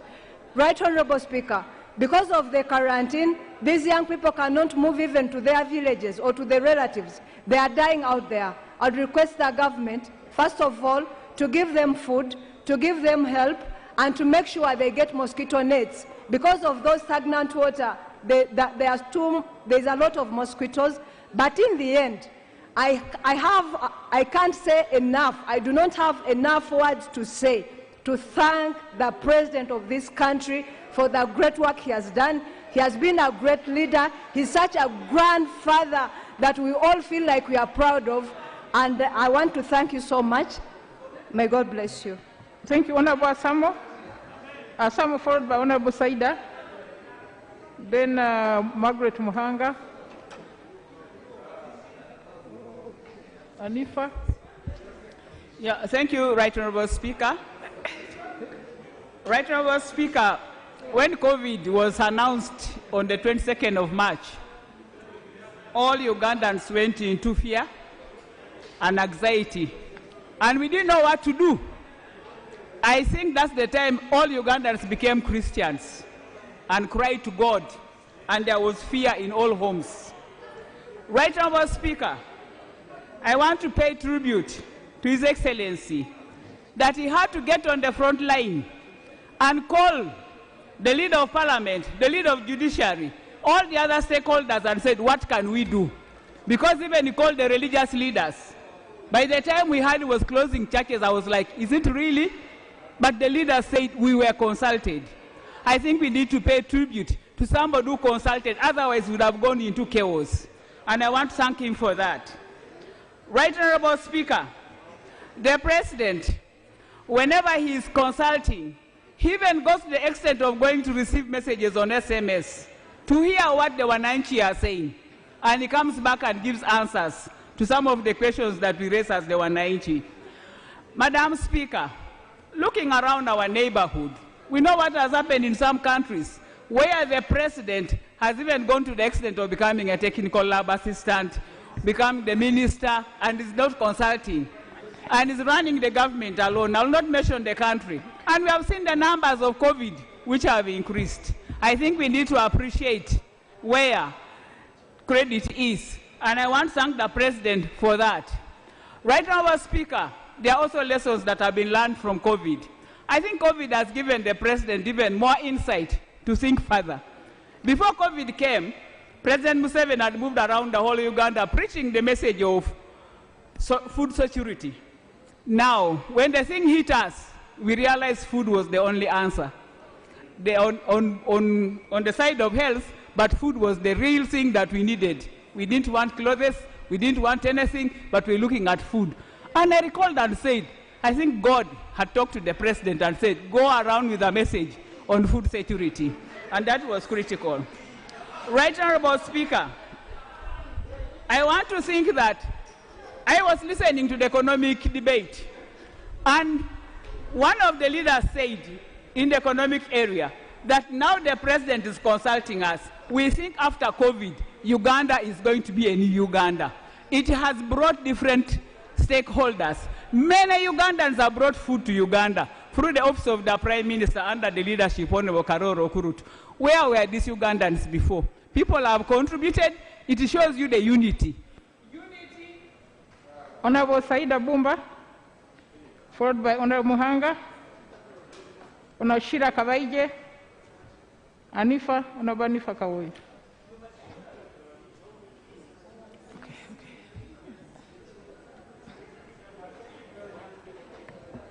Thank you very much, Right Honourable Speaker and members. I want to start off by thanking the Almighty Allah for gracing this country. Right Honourable, I want to start off by paying tribute from the known before I go further. Allow me, Right Honourable Speaker, to thank you for steering this Parliament under the COVID-19 situation so well.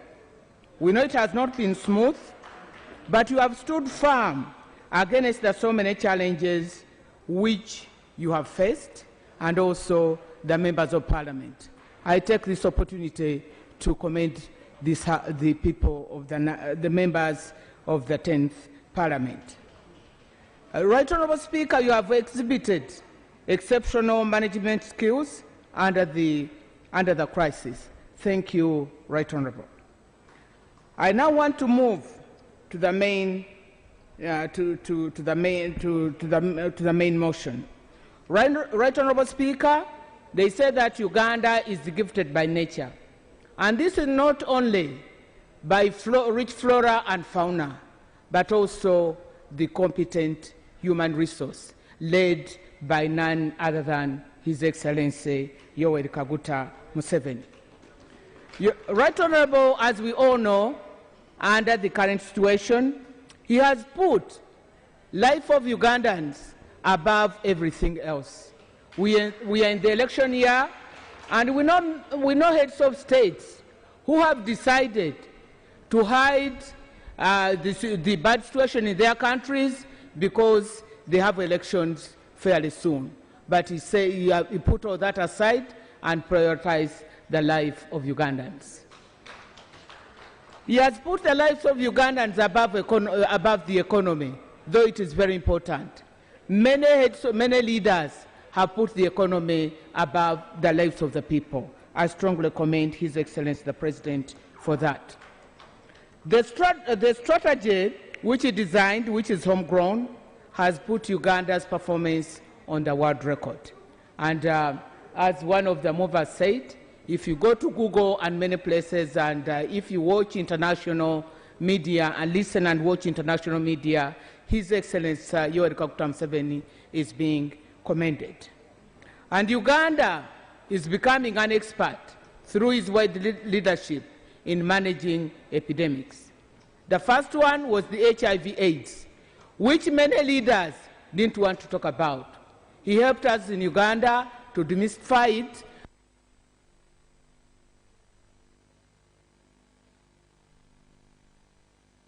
Muhanga, Onabanifa, Nokawaije, Babiku, then I get the other group here. Thank you very much, Right Honorable Speaker. Right Honorable Speaker, I want to support this motion moved by the Honorable Kello to pay tribute to our President, who has done so well around the world. This morning, Madam Speaker, I was reading the Washington Post, one of the journals read widely in America, and they were warning that President Trump should look at how East Africa has handled COVID in order for him to do it better. And I can tell you, Madam Speaker, that the world curve is really flattening. And even if I am not a medical doctor, I can tell that this COVID is coming to an end. And I am sure cases won't rise in Uganda. For example, apart from the Washington Post, I have seen what the President has done on many international media. That's why I want to call upon Ugandans to really rise to the occasion and thank our President. What he did and what he has demonstrated the world over, where even Sky News, one of Britain's biggest media house, have recognized what he has taught Ugandans, especially exercising. Because the doctors have said people who are healthier, they exercise, are much better. At 75, our President went down and made 30 push-ups. I have seen a lot of young people, including myself, can't even make 5 or 10. And so a lot of other people who have picked his idea of exercise are going to be healthier, and I think will not run into COVID. Madam Speaker, one of the things that the Washington Post actually commended him for, is the way he guided Ugandans without taking any political postures. He has refused to politicize COVID. He said it is a war. And so all Ugandans have followed what he has done, and we are good. Madam Speaker, the World Health Organization recently said the world is going to have a catastrophe, especially Africa. Many other prophets of doom in the Western world have said so. But we have demonstrated here in Uganda that it will be well, that we shall not fall sick to the levels that anybody else.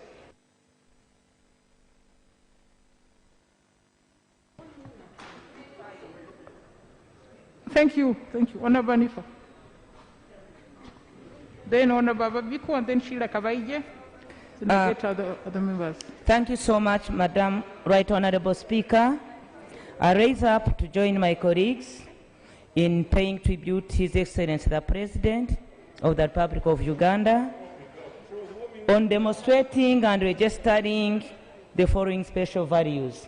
Madam Speaker, before I move into that, As the Pan-African Parliament President of the Eastern Region and the Vice President of the Women Caucus in Africa, I will at one time come here and move a motion to pay tribute to you, Madam Speaker, on the way you have made African women proud.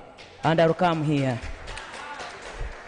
Madam Speaker, on that note, I wish to join my colleagues and pay tribute to His Excellency the President, who has demonstrated and passed the political scorecard of a tested leader.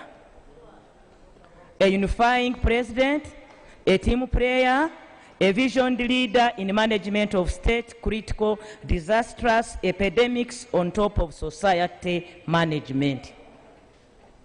He has managed society that the Ugandans have got now trust in him, that he is a very, very focused leader. And from the onset, Madam Speaker, the way the President handled COVID-19 head on, he said, this is not business as usual, but it is a war. And indeed, he has tackled it in the way he normally always tackles issues concerning the Ugandan security and other wars. The majority of Ugandans have now come to trust that His Excellency the President of the Republic of Uganda is indeed in charge of this country, and is indeed focused and fit to continue moving with the vision and being in charge, especially when he demonstrated that he is very fit and very healthy. The President of this country demonstrated that he honors, he respects family values. That is why he brought all the families together, our husbands, our kids. We are together now. There is peace within our family. And I'm confirming that as the President for the women and doing research on that. Madam President, I again want to appreciate that the President, Madam Speaker, and yes, on the African continent, we refer to you as our Madam President on the African continent. So I'm right to say that. Madam Speaker. Honorable Ababiku, then Kabaije, then I go to Kano Mwesije, I go to Honorable Amoru, Kangwaje, Chambade Isyagi. I'm coming on this side now. Yes, I'll come back. Thank you, Right Honorable Speaker, for this opportunity. I support this motion because His Excellency, the President of the Republic of Uganda, deserves it. He has earned it. When the whole world came into this shock, trauma, helplessness, and hopelessness, Uganda has been put into a track. He directed the country, and we all followed. Right Honourable Speaker, in such a panic, if we did not have a steadfast leader who was there with us right from the beginning up to this current situation, many people would have lost their lives. Therefore, His Excellency deserves this tribute. Right Honourable Speaker and colleagues, many lives have been protected. When we look at the health status, if he did not guide this country right from the beginning to manage the crisis, I don't know what would have happened to us. He saved not only the lives of his family members, but our own lives. And life lost cannot be compensated. Right Honourable Speaker, for protecting the lives of Ugandans and saving all of us, we are seated here because we are alive. Therefore, we must appreciate what His Excellency, the President of the Republic of Uganda, has done. Right Honourable Speaker, you have guided the Parliament very well. I wish also to appreciate your effort in ensuring that this war is fought as a team. But Right Honorable Speaker, I request that God gives more wisdom to His Excellency the President in guiding us in handling the post-COVID effects, especially the hunger in the country and restoration of our economy. I say this for God and my country. Thank you. Ono Shira Kabaije, then Kano Musije.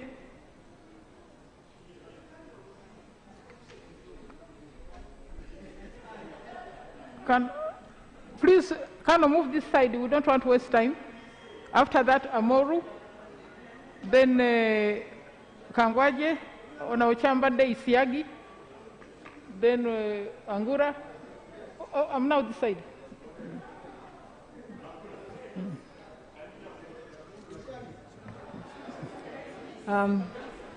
Thank you, Right Honorable Speaker. I stand to second the motion and to thank my colleague, Honorable Kello, for the motion to pay tribute and commend His Excellency the President of Uganda, General Yoweri Kaguta Museveni, for spearheading the fight like the great fighter he is and has always been, this fight against COVID-19 with great wisdom. I want to thank His Excellency for steering the country so far so well during this critical time when the whole world, great nations, are struggling to put an end and to stop the spread of COVID-19, a great pandemic that has scared the entire world. I would like to appreciate his great guidance, particularly as an educationist, in taking the first step to close education institutions where we would have had the great disaster. A big part of our population are youth. We have one of the fastest and youngest populations around the world. If he did not take this wise step, we would be in a very bad position. As a parent and an educationist, I take special interest in thanking him for this. I would like also to thank him, or to state that it is very clear that all the cases we have here are imported. The whole country, from the National Task Force to the lowest level, hold him in high esteem, and they respect him so well that they have taken serious all his guidance, and hence the successes that we are seeing in the fight, where we stand out as Uganda having succeeded in the fight against COVID-19. I can confidently say that our president is not only a hero in Uganda, East Africa, Africa, but in the entire world. And therefore, on behalf of the people of Chiruhura and Kazo, I extend sincere appreciation to His Excellency for his steadfastness, his decisiveness, his precision in handling the coronavirus, which has brought many nations to their knees. I thank you, Madam Speaker. Amoru, then Kangwaje, Unauchambade Isiagi. I thought I saw Nabokisa somewhere there. I don't know where he has gone. Onabokisa. Thank you, Right Honourable Speaker. Right Honourable Speaker and dear colleagues, I join my colleagues to pay tribute to the President for the great work that he has done. Indeed, Uganda has done a great job of fighting this pandemic. The President has done a commendable job together with a capable team of the Ministry of Health who have done a world-class job. Right Honourable Speaker and dear colleagues, the President has held 13 briefings to the nation. And through these regular briefings, the President has kept Ugandans well informed about the pandemic, how to combat it, and how to avoid it.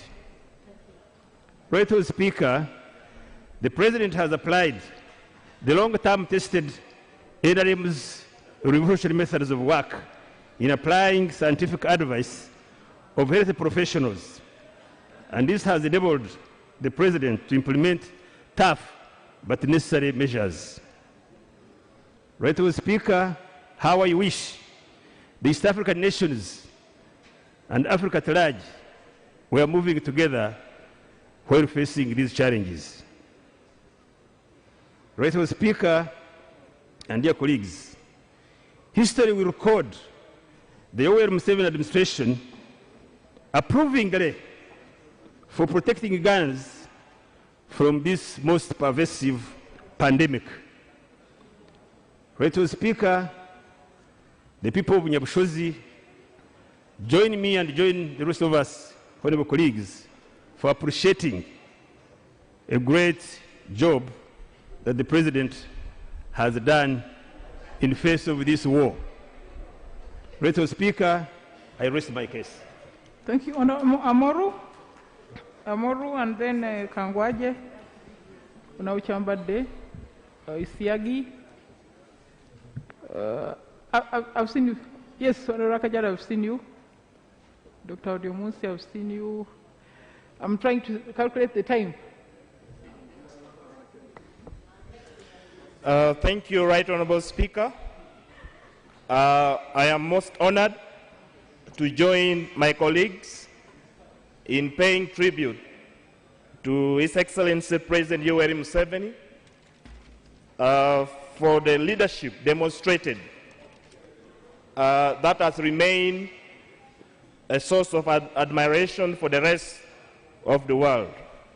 Right Honourable Speaker, as we speak, from every corner of this country, Ugandans are united in thanking the President and indeed the government of Uganda for the leadership that was given to ensure that the pandemic does not come to ravage Uganda. When most leaders across the country were pandering, dilly-dallying, and wondering on what to do, playing politics, our visionary leader was able to diagnose the situation and took a decision when most people were still wondering. We didn't even have a single case yet reported officially. When a decision was made, very firmly, to close these borders, to stop the passenger flights, and to issue standard operating procedures that fortunately Ugandans were able to embrace.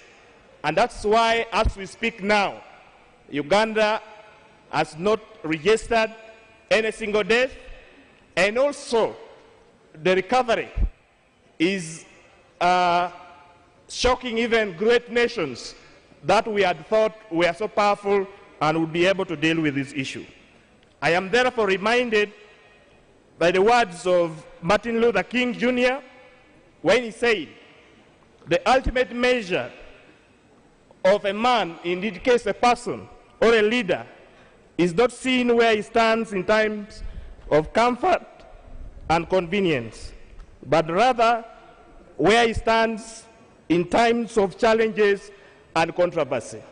We have been able to test the leadership credentials of His Excellency President Yoweri Museveni, and that is why it's only proper that this Parliament and indeed the rest of Ugandans commend His Excellency, encourage him to continue with the fight so that we can defeat this enemy. I also want to thank His Excellency for empowering Ministry of Health. We have seen on many occasions the ministers of health. Honorable Kangwaji, Unachambade, Nawisiagi, Nawangura.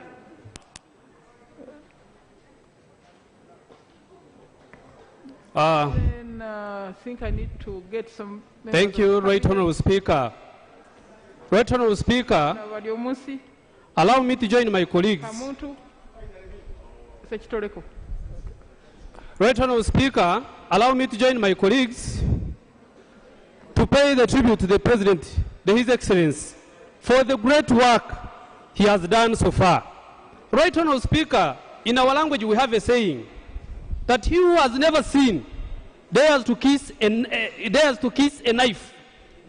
Meaning that I, as Honorable Kangwaje, who comes from Bukanga, the constituency that touches at the border of Uganda and Tanzania, we have a lesson that we have learned. We have a story to tell. We have seen people being transported to Bukoba without being brought back. We have seen bodies of people laid on ground being killed by this pandemic disease. We have seen people running away from Tanzania coming to Uganda. We have people even today, we have managed to quarantine, to isolate more than 20 people running away from Tanzania, coming to Uganda, seeking for rescue. Madam Speaker, and let me tell you, in our language, we always say that a right is a right even though the majority says it's wrong. Madam Speaker, this is the time to say that President Museveni is another creature on earth.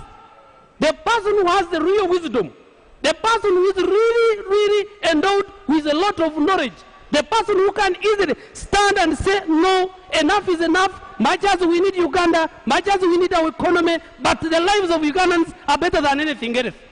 He has tried to protect the lives of Ugandans. He has been there for us. He has kept us. He has sheltered us. He has really showed the world that Ugandans is the real priority before him. Right Honorable Speaker, I should not say a lot. I would rather say the mighty God should only brace Museveni and his people for the rest of his life. I thank you. Thank you. Thank you, Honorable Chambade. Chambade Opolot. Then I go to Honorable Munsi. Thank you. Oboya. Rakajara. Mbawazi. Right Honorable Speaker, honorable colleagues, I rise on behalf of the people of Mawokota North, on behalf of the members of the private sector and Uganda as a whole, to pay tribute to His Excellency President Yoweri Kaguta Museveni for the outstanding role he has played in mitigating the impact of COVID-19 on Ugandans, with a zeal, enthusiasm, selflessness, and how he confronted the front line as a gallant general. We salute you. Our country was engulfed in vulnerability, fear, and apprehension as we watched the TV screens of the developed countries counting bodies, corpses, and counting numbers of cases on a daily basis. But the President comforted us. The guidance and measures taken by the President have rendered us resilient, and today we are assured of a future and our children. The global leaders have gaped in awe and wondered as to how a developing country like Uganda could survive the pandemic. East African community is seeking guidance from us on how we have managed. We owe this to our exemplary and effective great leader, His Excellency Yoweri Kaguta Museveni. The fact that he took very hard decisions in order to protect Ugandans is an inspiration to us. COVID-19 pandemic is a matter of life and death. It has no color, no affiliation of any kind, no politics. It is still with us. Let us struggle together in unity and patriotism. Let us give credit where it belongs. Uganda will emerge a mighty nation. I want to applaud the Ministry of Health for the technical guidance, the Prime Minister's office, the Right Honourable Speaker for maintaining the Parliament alive during that period, the appropriation of our bills. This also played a great role in this struggle. I want to thank the media, but most of all the Ugandans, for responding to the call. Our salute. I would like to pray that God protects our president, gives him wisdom, gives him strength. God protects Uganda, and I beg to support the motion. Thank you so much. Then we go to Bariomunsi. Yes, Angura, I've seen you. Then I got to... I thank you, Right Honorable Speaker and colleagues. I would also like to thank the movers of this motion for acknowledging the achievements scored so far by our President. Right Honorable Speaker and colleagues, given the statistics from the sophisticated economies, from countries with sophisticated infrastructure in the form of communication, countries with sophisticated hospitals being overstretched, and you find people recording statistics of death like flies, confirms that when you catch COVID, you're as good as dead, until you are pronounced otherwise.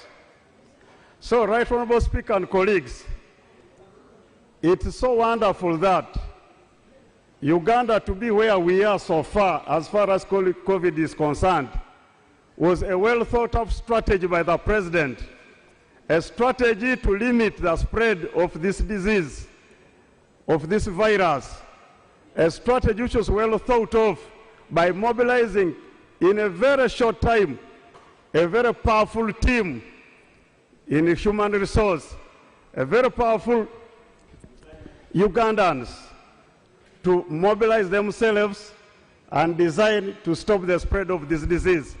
This really calls for us to say thank you very much for the Almighty to have given us a good president. If you got a careless president, by now, with what we have, would be in trouble. But where we are, it's really very right. We should blow our trumpet. We are not going to wait for any other person to blow our trumpet. We therefore have to encourage our team to continue with the spirit and say no to COVID. We thank the President, and we therefore give tribute to the President, and we must thank our God for giving us a good President. I beg to move. Thank you, Honorable Angura. Angura, then Variomusi, Rakajara, then Kagadi. Then, yes, okay. Thank you very much, Madam Speaker. Madam Speaker, I join colleagues in paying tribute and thanking the President for work well done during these difficult times of the pandemic that we've been going through of COVID. Madam Speaker, the President from the onset became a very good listener. He listened to the technical people, analyzed what they said, and actually became more scientific than even the technical people, even in his communication that he was giving to the country. We want to thank the President for that very good insight and for the guidance that he has given throughout in all the addresses that he has made. Madam Speaker, we have the LOC systems that formerly were RRC systems. Madam Speaker, I want to thank the President for encouraging those systems to rise up and take care of their rural locations, take care of their communities, and they have helped inform us of all those people who've come to the communities and actually averted the spread of this disease, and most especially us from the borderlines. The local councils are very active, very vigilant, and have enabled us to track all those who are entering and get them taken to the quarantine centers. No wonder when the President talks about these RRC systems, this was all the brainchild of the President that time, and it is helping us to further avert and fight this pandemic. Madam Speaker, at this point in time, we also need innovation. The President has only not remained on communicating on how to fight the pandemic, but has also encouraged innovation. Today, as we speak, we used to have only one company making sanitizers here. But through his encouragement, we now have 38 companies that are making sanitizers, and I think that is a very good boost to this country. Madam Speaker, on top of that, innovation has also moved where now the Minister of ICT, the Minister of Innovation was telling me that the ventilators that have been disturbing big countries and economies out there. I think we are moving towards getting a few of our own, which is a very, very big achievement that has come during these bad times of the pandemic. All in all, the President has led very well. The Parliament has also moved very well. We have stayed here to mobilize resources towards the fight. And I want to thank also the National Task Force for work well done. All of us as a country, this is just the first leg. Honorable Musi, Secretary Code, then Arinaitwe, then Waboya, Kagadi, then I'll get some of the ministers. Thank you very much, Right Honourable Speaker. I want to thank you and the entire institution of Parliament for having kept open and allowed Parliament to function even when we are battling COVID. Right Honourable Speaker, when the COVID-19 pandemic started, scientists in this country did what we call modeling to simulate and see how it will evolve. And the figures which were computed indicated that if nothing is done, by the end of April, we shall have registered over 18,000 cases of coronavirus in Uganda. And also that we shall have registered 566 deaths of COVID-19. But as we all know, Uganda took decisive steps to address the coronavirus disease, and we have not been able to be hit hard as had been predicted by the scientists through scientific models. What we have learned in the management of COVID is that political leadership and early decision-making are very key in the containment of this epidemic. And President Yoweri Museveni has taken the lead in giving guidance and giving leadership in the fight against COVID-19. I therefore associate myself with the motion, and I am here to second and support the motion. We know, for instance, in countries where the infection rates are very high, there is a relationship with political leadership which is not very focused in terms of fighting this disease. In China, for instance, I can say without fear of contradiction that when the medical officer who identified this COVID disease as a new disease reported to authorities, he was arrested by the political leadership. Unfortunately, he later died of COVID-19, but because of that lack of focus by the leadership, a lot of time was wasted, and we know what happened in Wuhan. We also know there are many other leaders who have not taken the issue very seriously, and we see the problem rising into bigger and bigger issues. But President Yoweri Museveni and the leadership of this country have taken this issue as a serious matter, and the progress which has been realized is not on its own. It's because there has been guidance and leadership by the President. I also want to support the motion because as the President leads the country, he values consultation. Secretary Code in Rakajara, I had already called on Kamuntu. After Rakajara, then I'm coming. Thank you so much, Right Honourable Speaker. I rise to support the motion paying tribute to His Excellency the President of the Republic of Uganda, and indeed to appreciate him for his role in the fighting against COVID-19, a very dangerous pandemic. Right Honourable Speaker and Honourable Members, to me, this almost 2 months has been a learning process for me. Madam Speaker, I have learned that if you are a fighter, you must fight for all the good causes. His Excellency the President fought to liberate Ugandans in the past, which he successfully did. Now he's busy fighting to fight and defeat the pandemic, a very dangerous pandemic, which he's steadily doing aggressively, and I'm sure he's going to win. Madam Speaker, I have also learned that if you are a leader, you must be a leader in all cases. I have watched and followed His Excellency the President accurately explaining medical and technical issues to the masses in order to guide them on how to fight this pandemic. It is not easy, if you are not an expert, to take a lead in a struggle where you are not an expert. Right Honorable Speaker, the President has perfected it, and it is yielding wonderful results. Right now we have no deaths due to coronavirus.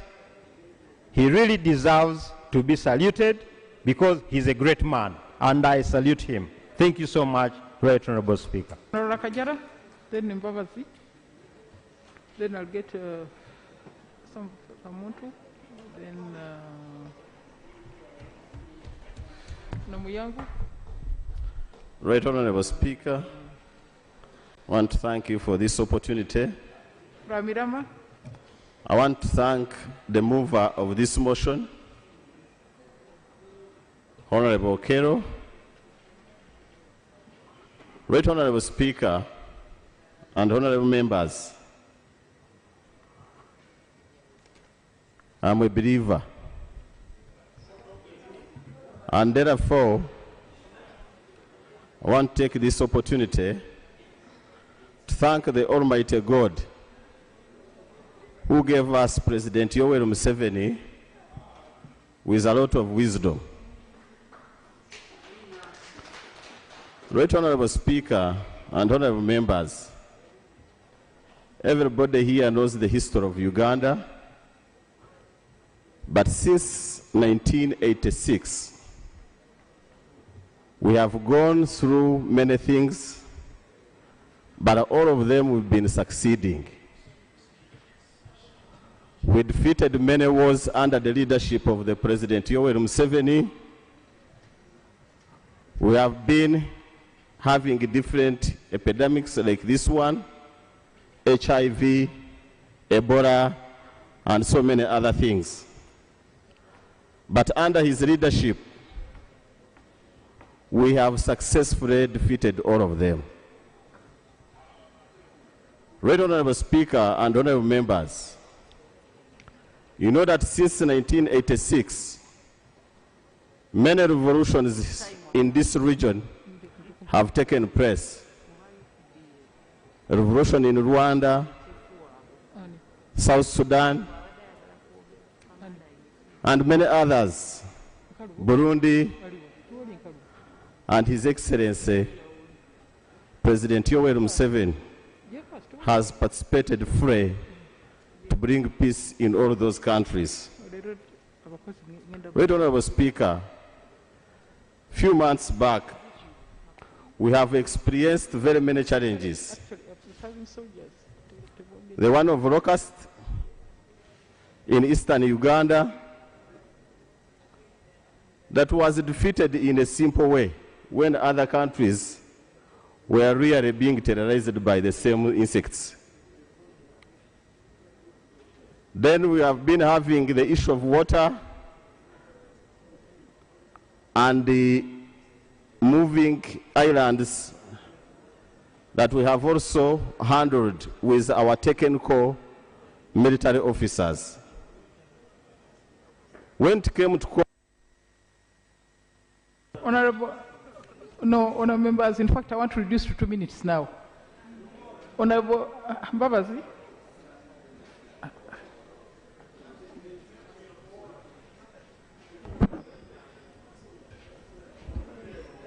Thank you very much, Right Honorable Speaker. I raise support, second the motion, and I thank the mover, But before, allow me to appreciate your efforts, Honorable Speaker. We are delighted that we have you as our leader. Thank you for being yourself, our mentor, our mother, and for not being afraid to stand for what is right.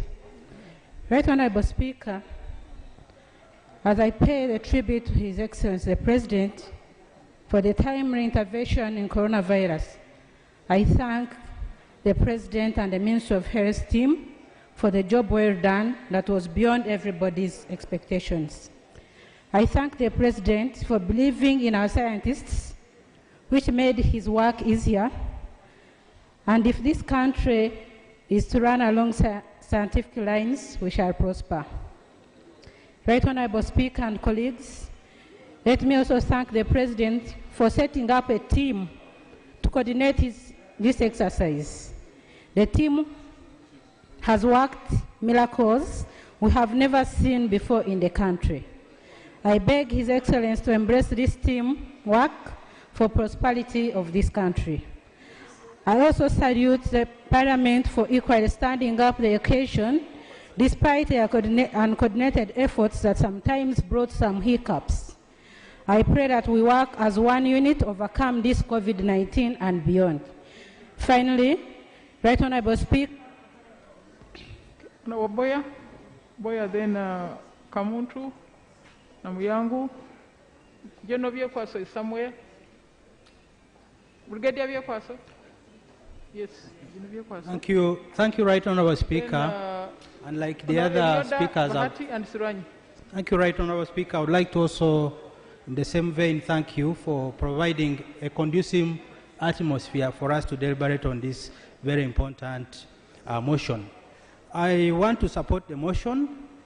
Obviously, colleagues have spoken a lot, and I would like to highlight just a few areas for which we attribute the good work that His Excellency the President has done during this COVID pandemic. First of all is the issue of awareness in the whole country. Right Honorable Speaker, it is common knowledge now, everywhere in the country you go, you will find that even little children do understand this problem of COVID. And they are trying their level best to make sure that they protect themselves and their families. This is attributed to the clear-headed leadership that His Excellency has taken on. Issue of inspiration to scientists. We are hearing good results. There is a ray of hope. First of all, doctors in Makerere, led by, I think, Dr. Wayengera, have now come up with this ventilator, which is a low cost. And we believe that should things go worse, we can use our own, innovative knowledge and the scientists to deal with the problem. So I would like to really thank the President for leading this team of scientists, and I would like to call upon scientists, especially Ugandans elsewhere in the world who think they have knowledge, to join us and we fight together. The other issue is about children. The future of our country lies in our children. Assuming that these children were left in school, we would now be crying. But we thank God, we thank the President for taking a bold step to close up all the schools, and now we can see our children, and our future is in our children. We are guaranteed of our future. Right Honorable Speaker, other countries are still grappling with challenges of even sanitizers. But the President, through his own knowledge and guidance, now people have shifted from producing waragi, which is a danger to the community, into producing sanitizers, which is a safety measure to our country. We want to thank him for that. I would like to almost summarize. We want to thank the President.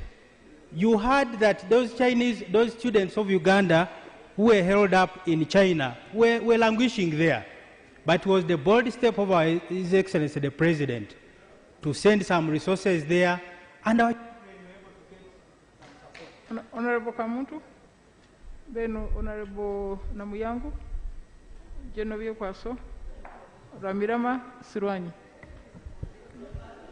Thank you very much, Madam Speaker, for this opportunity.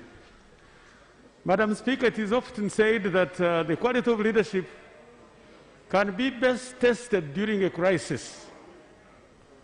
And if you really want to test the quality of leadership this country has, look at the crises this country has gone through, and you can ably see, quite easily see, that in all these crises, the President has been tested, has been tried, and has proved capacity and capability to show the way. For us, we can look back. 1971, this country went through a crisis. The President foresaw it day one, day two. He was already out of this country, preparing to wage a war to restore democracy in the country. Since 1986, the country has gone through crises, many of them. Even when HIV/AIDS broke out, the world was silent. But President Yoweri Kaguta Museveni stood out and he saved lives. In our case now, Madam Speaker, let the facts speak for themselves. Let the figures speak for themselves. And I want to refer to Honorable Chris Variumus's figures. These ones we know. At the beginning of March, the mathematical models were predicting by end of April, 18,787 cases would have been confirmed in this country.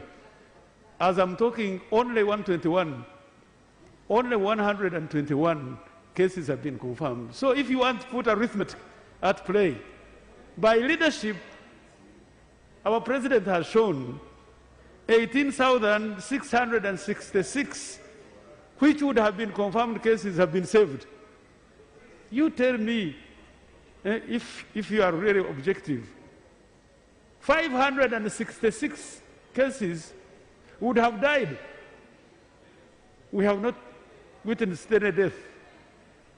Surely, if you want to give credit, these figures should show that by the decision the President took when he took it, he has saved 18,666 cases which would have been confirmed, and he has saved 566 lives which would have died. Yes, that's the truth. Madam Speaker, the President has already taken a step ahead. I can confirm this House. Post-economy, I'm not lying, my friend, I don't lie. These are facts. Let me, Madam. No, sorry. Give me 1 minute, Madam Speaker. No, Minister. Ahead of everybody, post-COVID, the President has already formulated an economic model that learns lessons and builds this economy on domestic resource base so that never again, if COVID was to come, would people line up for hunger. This is a great leader. God bless him. Thank you. Honorable Namuyangu, then Honorable Ramirama Sirwanyi. Thank you, Right Honorable Speaker. And I want to thank you for steering us very well. I add my voice to thank the President who has taken us through as a country. The first meeting we had in Cabinet, the President said, I cannot afford to see my people die. And thereafter, he took us through systematically with the proper analysis before he comes out to give guidelines. Madam Speaker, Uganda is a country with a lot of porous borders. We would have had a lot of victims of COVID now if we didn't have a good leader to guide the country. And he's a leader with his ear on the ground. Madam Speaker, you saw, and colleagues, when the vendors, especially the women, the market vendors were sleeping in the markets, the President came out to say, give them mosquito nets. When the security were giving people excesses, he said they must be apprehended. But even when he knocked a goat, he came out to compensate. Where can we get a president who is down to us? I want to thank him. I want to thank him. And even now as we speak, Madam Speaker, even a child of 3 years will tell you President Museveni told us not to shake hands. He has given us time as a country to speak to us every week.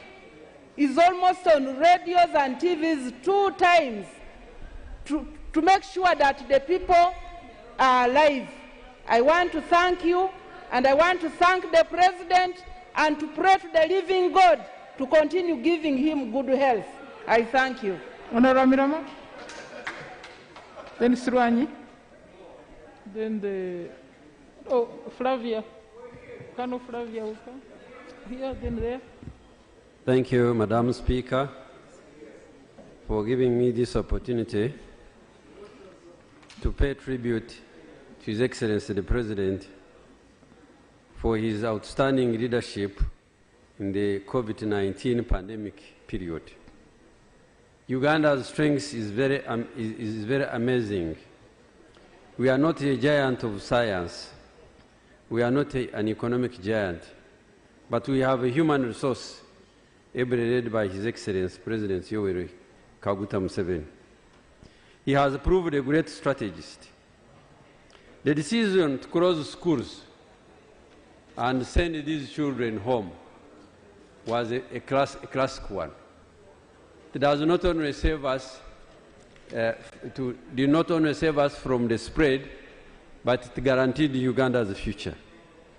He has proved his God-fearing, mobilizing religious leaders of all denominations, and not only to pray for the nation, but also to stay gatherings and worshiping to avoid the spread of disease, and his continuous engagement with them to pray for the nation.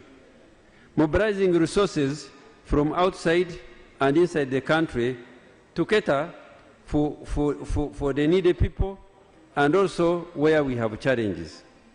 He has proved a teacher and of great wisdom, keeping Uganda informed and actually taking every sector together and informing us of what is the next to be done has been tremendous. Turning challenges into opportunities. As we move now, government is planning, after identifying weaknesses, to address these weaknesses so that we are food secure, technologically able, and also economically sound. I want to pay tribute to His Excellency President Yoweri Kaguta Museveni. He deserves it. Uganda, we are at war with a monster. We need to put our differences aside because what brings us together as Uganda is life. We need to guarantee the future of our children by working as a team. As a team player, he has earned his reputation not only here in Uganda, but also internationally. I want to thank all of you who have been playing a part in fighting COVID-19, and we also appreciate the medical fraternity for a job well done. It was that we would lose 18,000 plus people. We would get 18,000 plus cases and lose 560 cases. God forbid, we have not lost anybody, and we are still below at a number of 120 plus. Thank you. Thank you. Honorable Suranyi, then General Vyekwa, please move to nearer. Right Honorable Speaker, I want to join all the other members to support this motion. Right Honorable Speaker, when COVID started in the world, I kept on watching, witnessing, and seeing big economies tear apart. Big presidents in the world failing to make decisive decisions for the benefit of their countries. I saw many deaths in many different countries. As you have all been seeing, honorable members, on the internet, you have all been seeing what has been happening in the world. Right, Honorable Speaker, our president kept on staying simple, making focused decisions, and that is how we have been able to move this far. We are not saying that we are now successful and COVID has come to an end. But, Right Honorable Speaker, it is like when you are in class. When you pass primary 4 and you get above 80, when you're given a marks of excellent, it gives you the appetite to even work harder in the next class. I think this has been a good, steady progress that the President has done in the leadership and providing guidance in the fight against COVID. He has done the first best able step in ensuring that he provides guidance to young children, to youths, to women, and to all of us in this country in the fight against COVID, that today we still stand at 100. Right Honorable Speaker, I also want to thank the Minister of Health. The Minister of Health has been candid in seeing that we progress with the fight against this bad virus. Right Honorable Speaker, even you have played a role in making Parliament stay here and debate continuously. And we really thank you for also continuing to make us stand here and then continue debate and talk about issues that we are talking about in this period of COVID crisis. I want to pay great tribute to the President, to thank the President once again for being visionary and for guiding the country, and I fully, strongly support the motion, and behind the movers of the motion, I beg to move. Right Honorable Speaker. Thank you, Honorable Genevieve Kwaso. Clerk.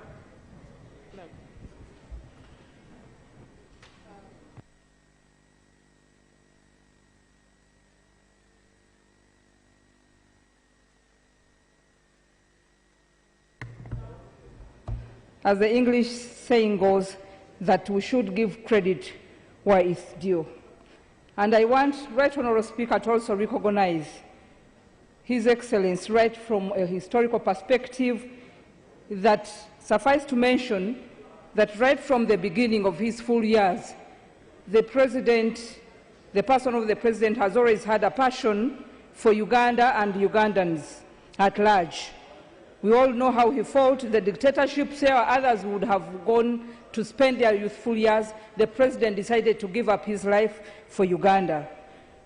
Right Honourable Speaker, still with his vision and heart for the country, he has had a irresistible momentum of peace. And by peace, I mean the real peace we all enjoy now and we see. And from all the government efforts, we are seeing a special place for health of Ugandans at his heart.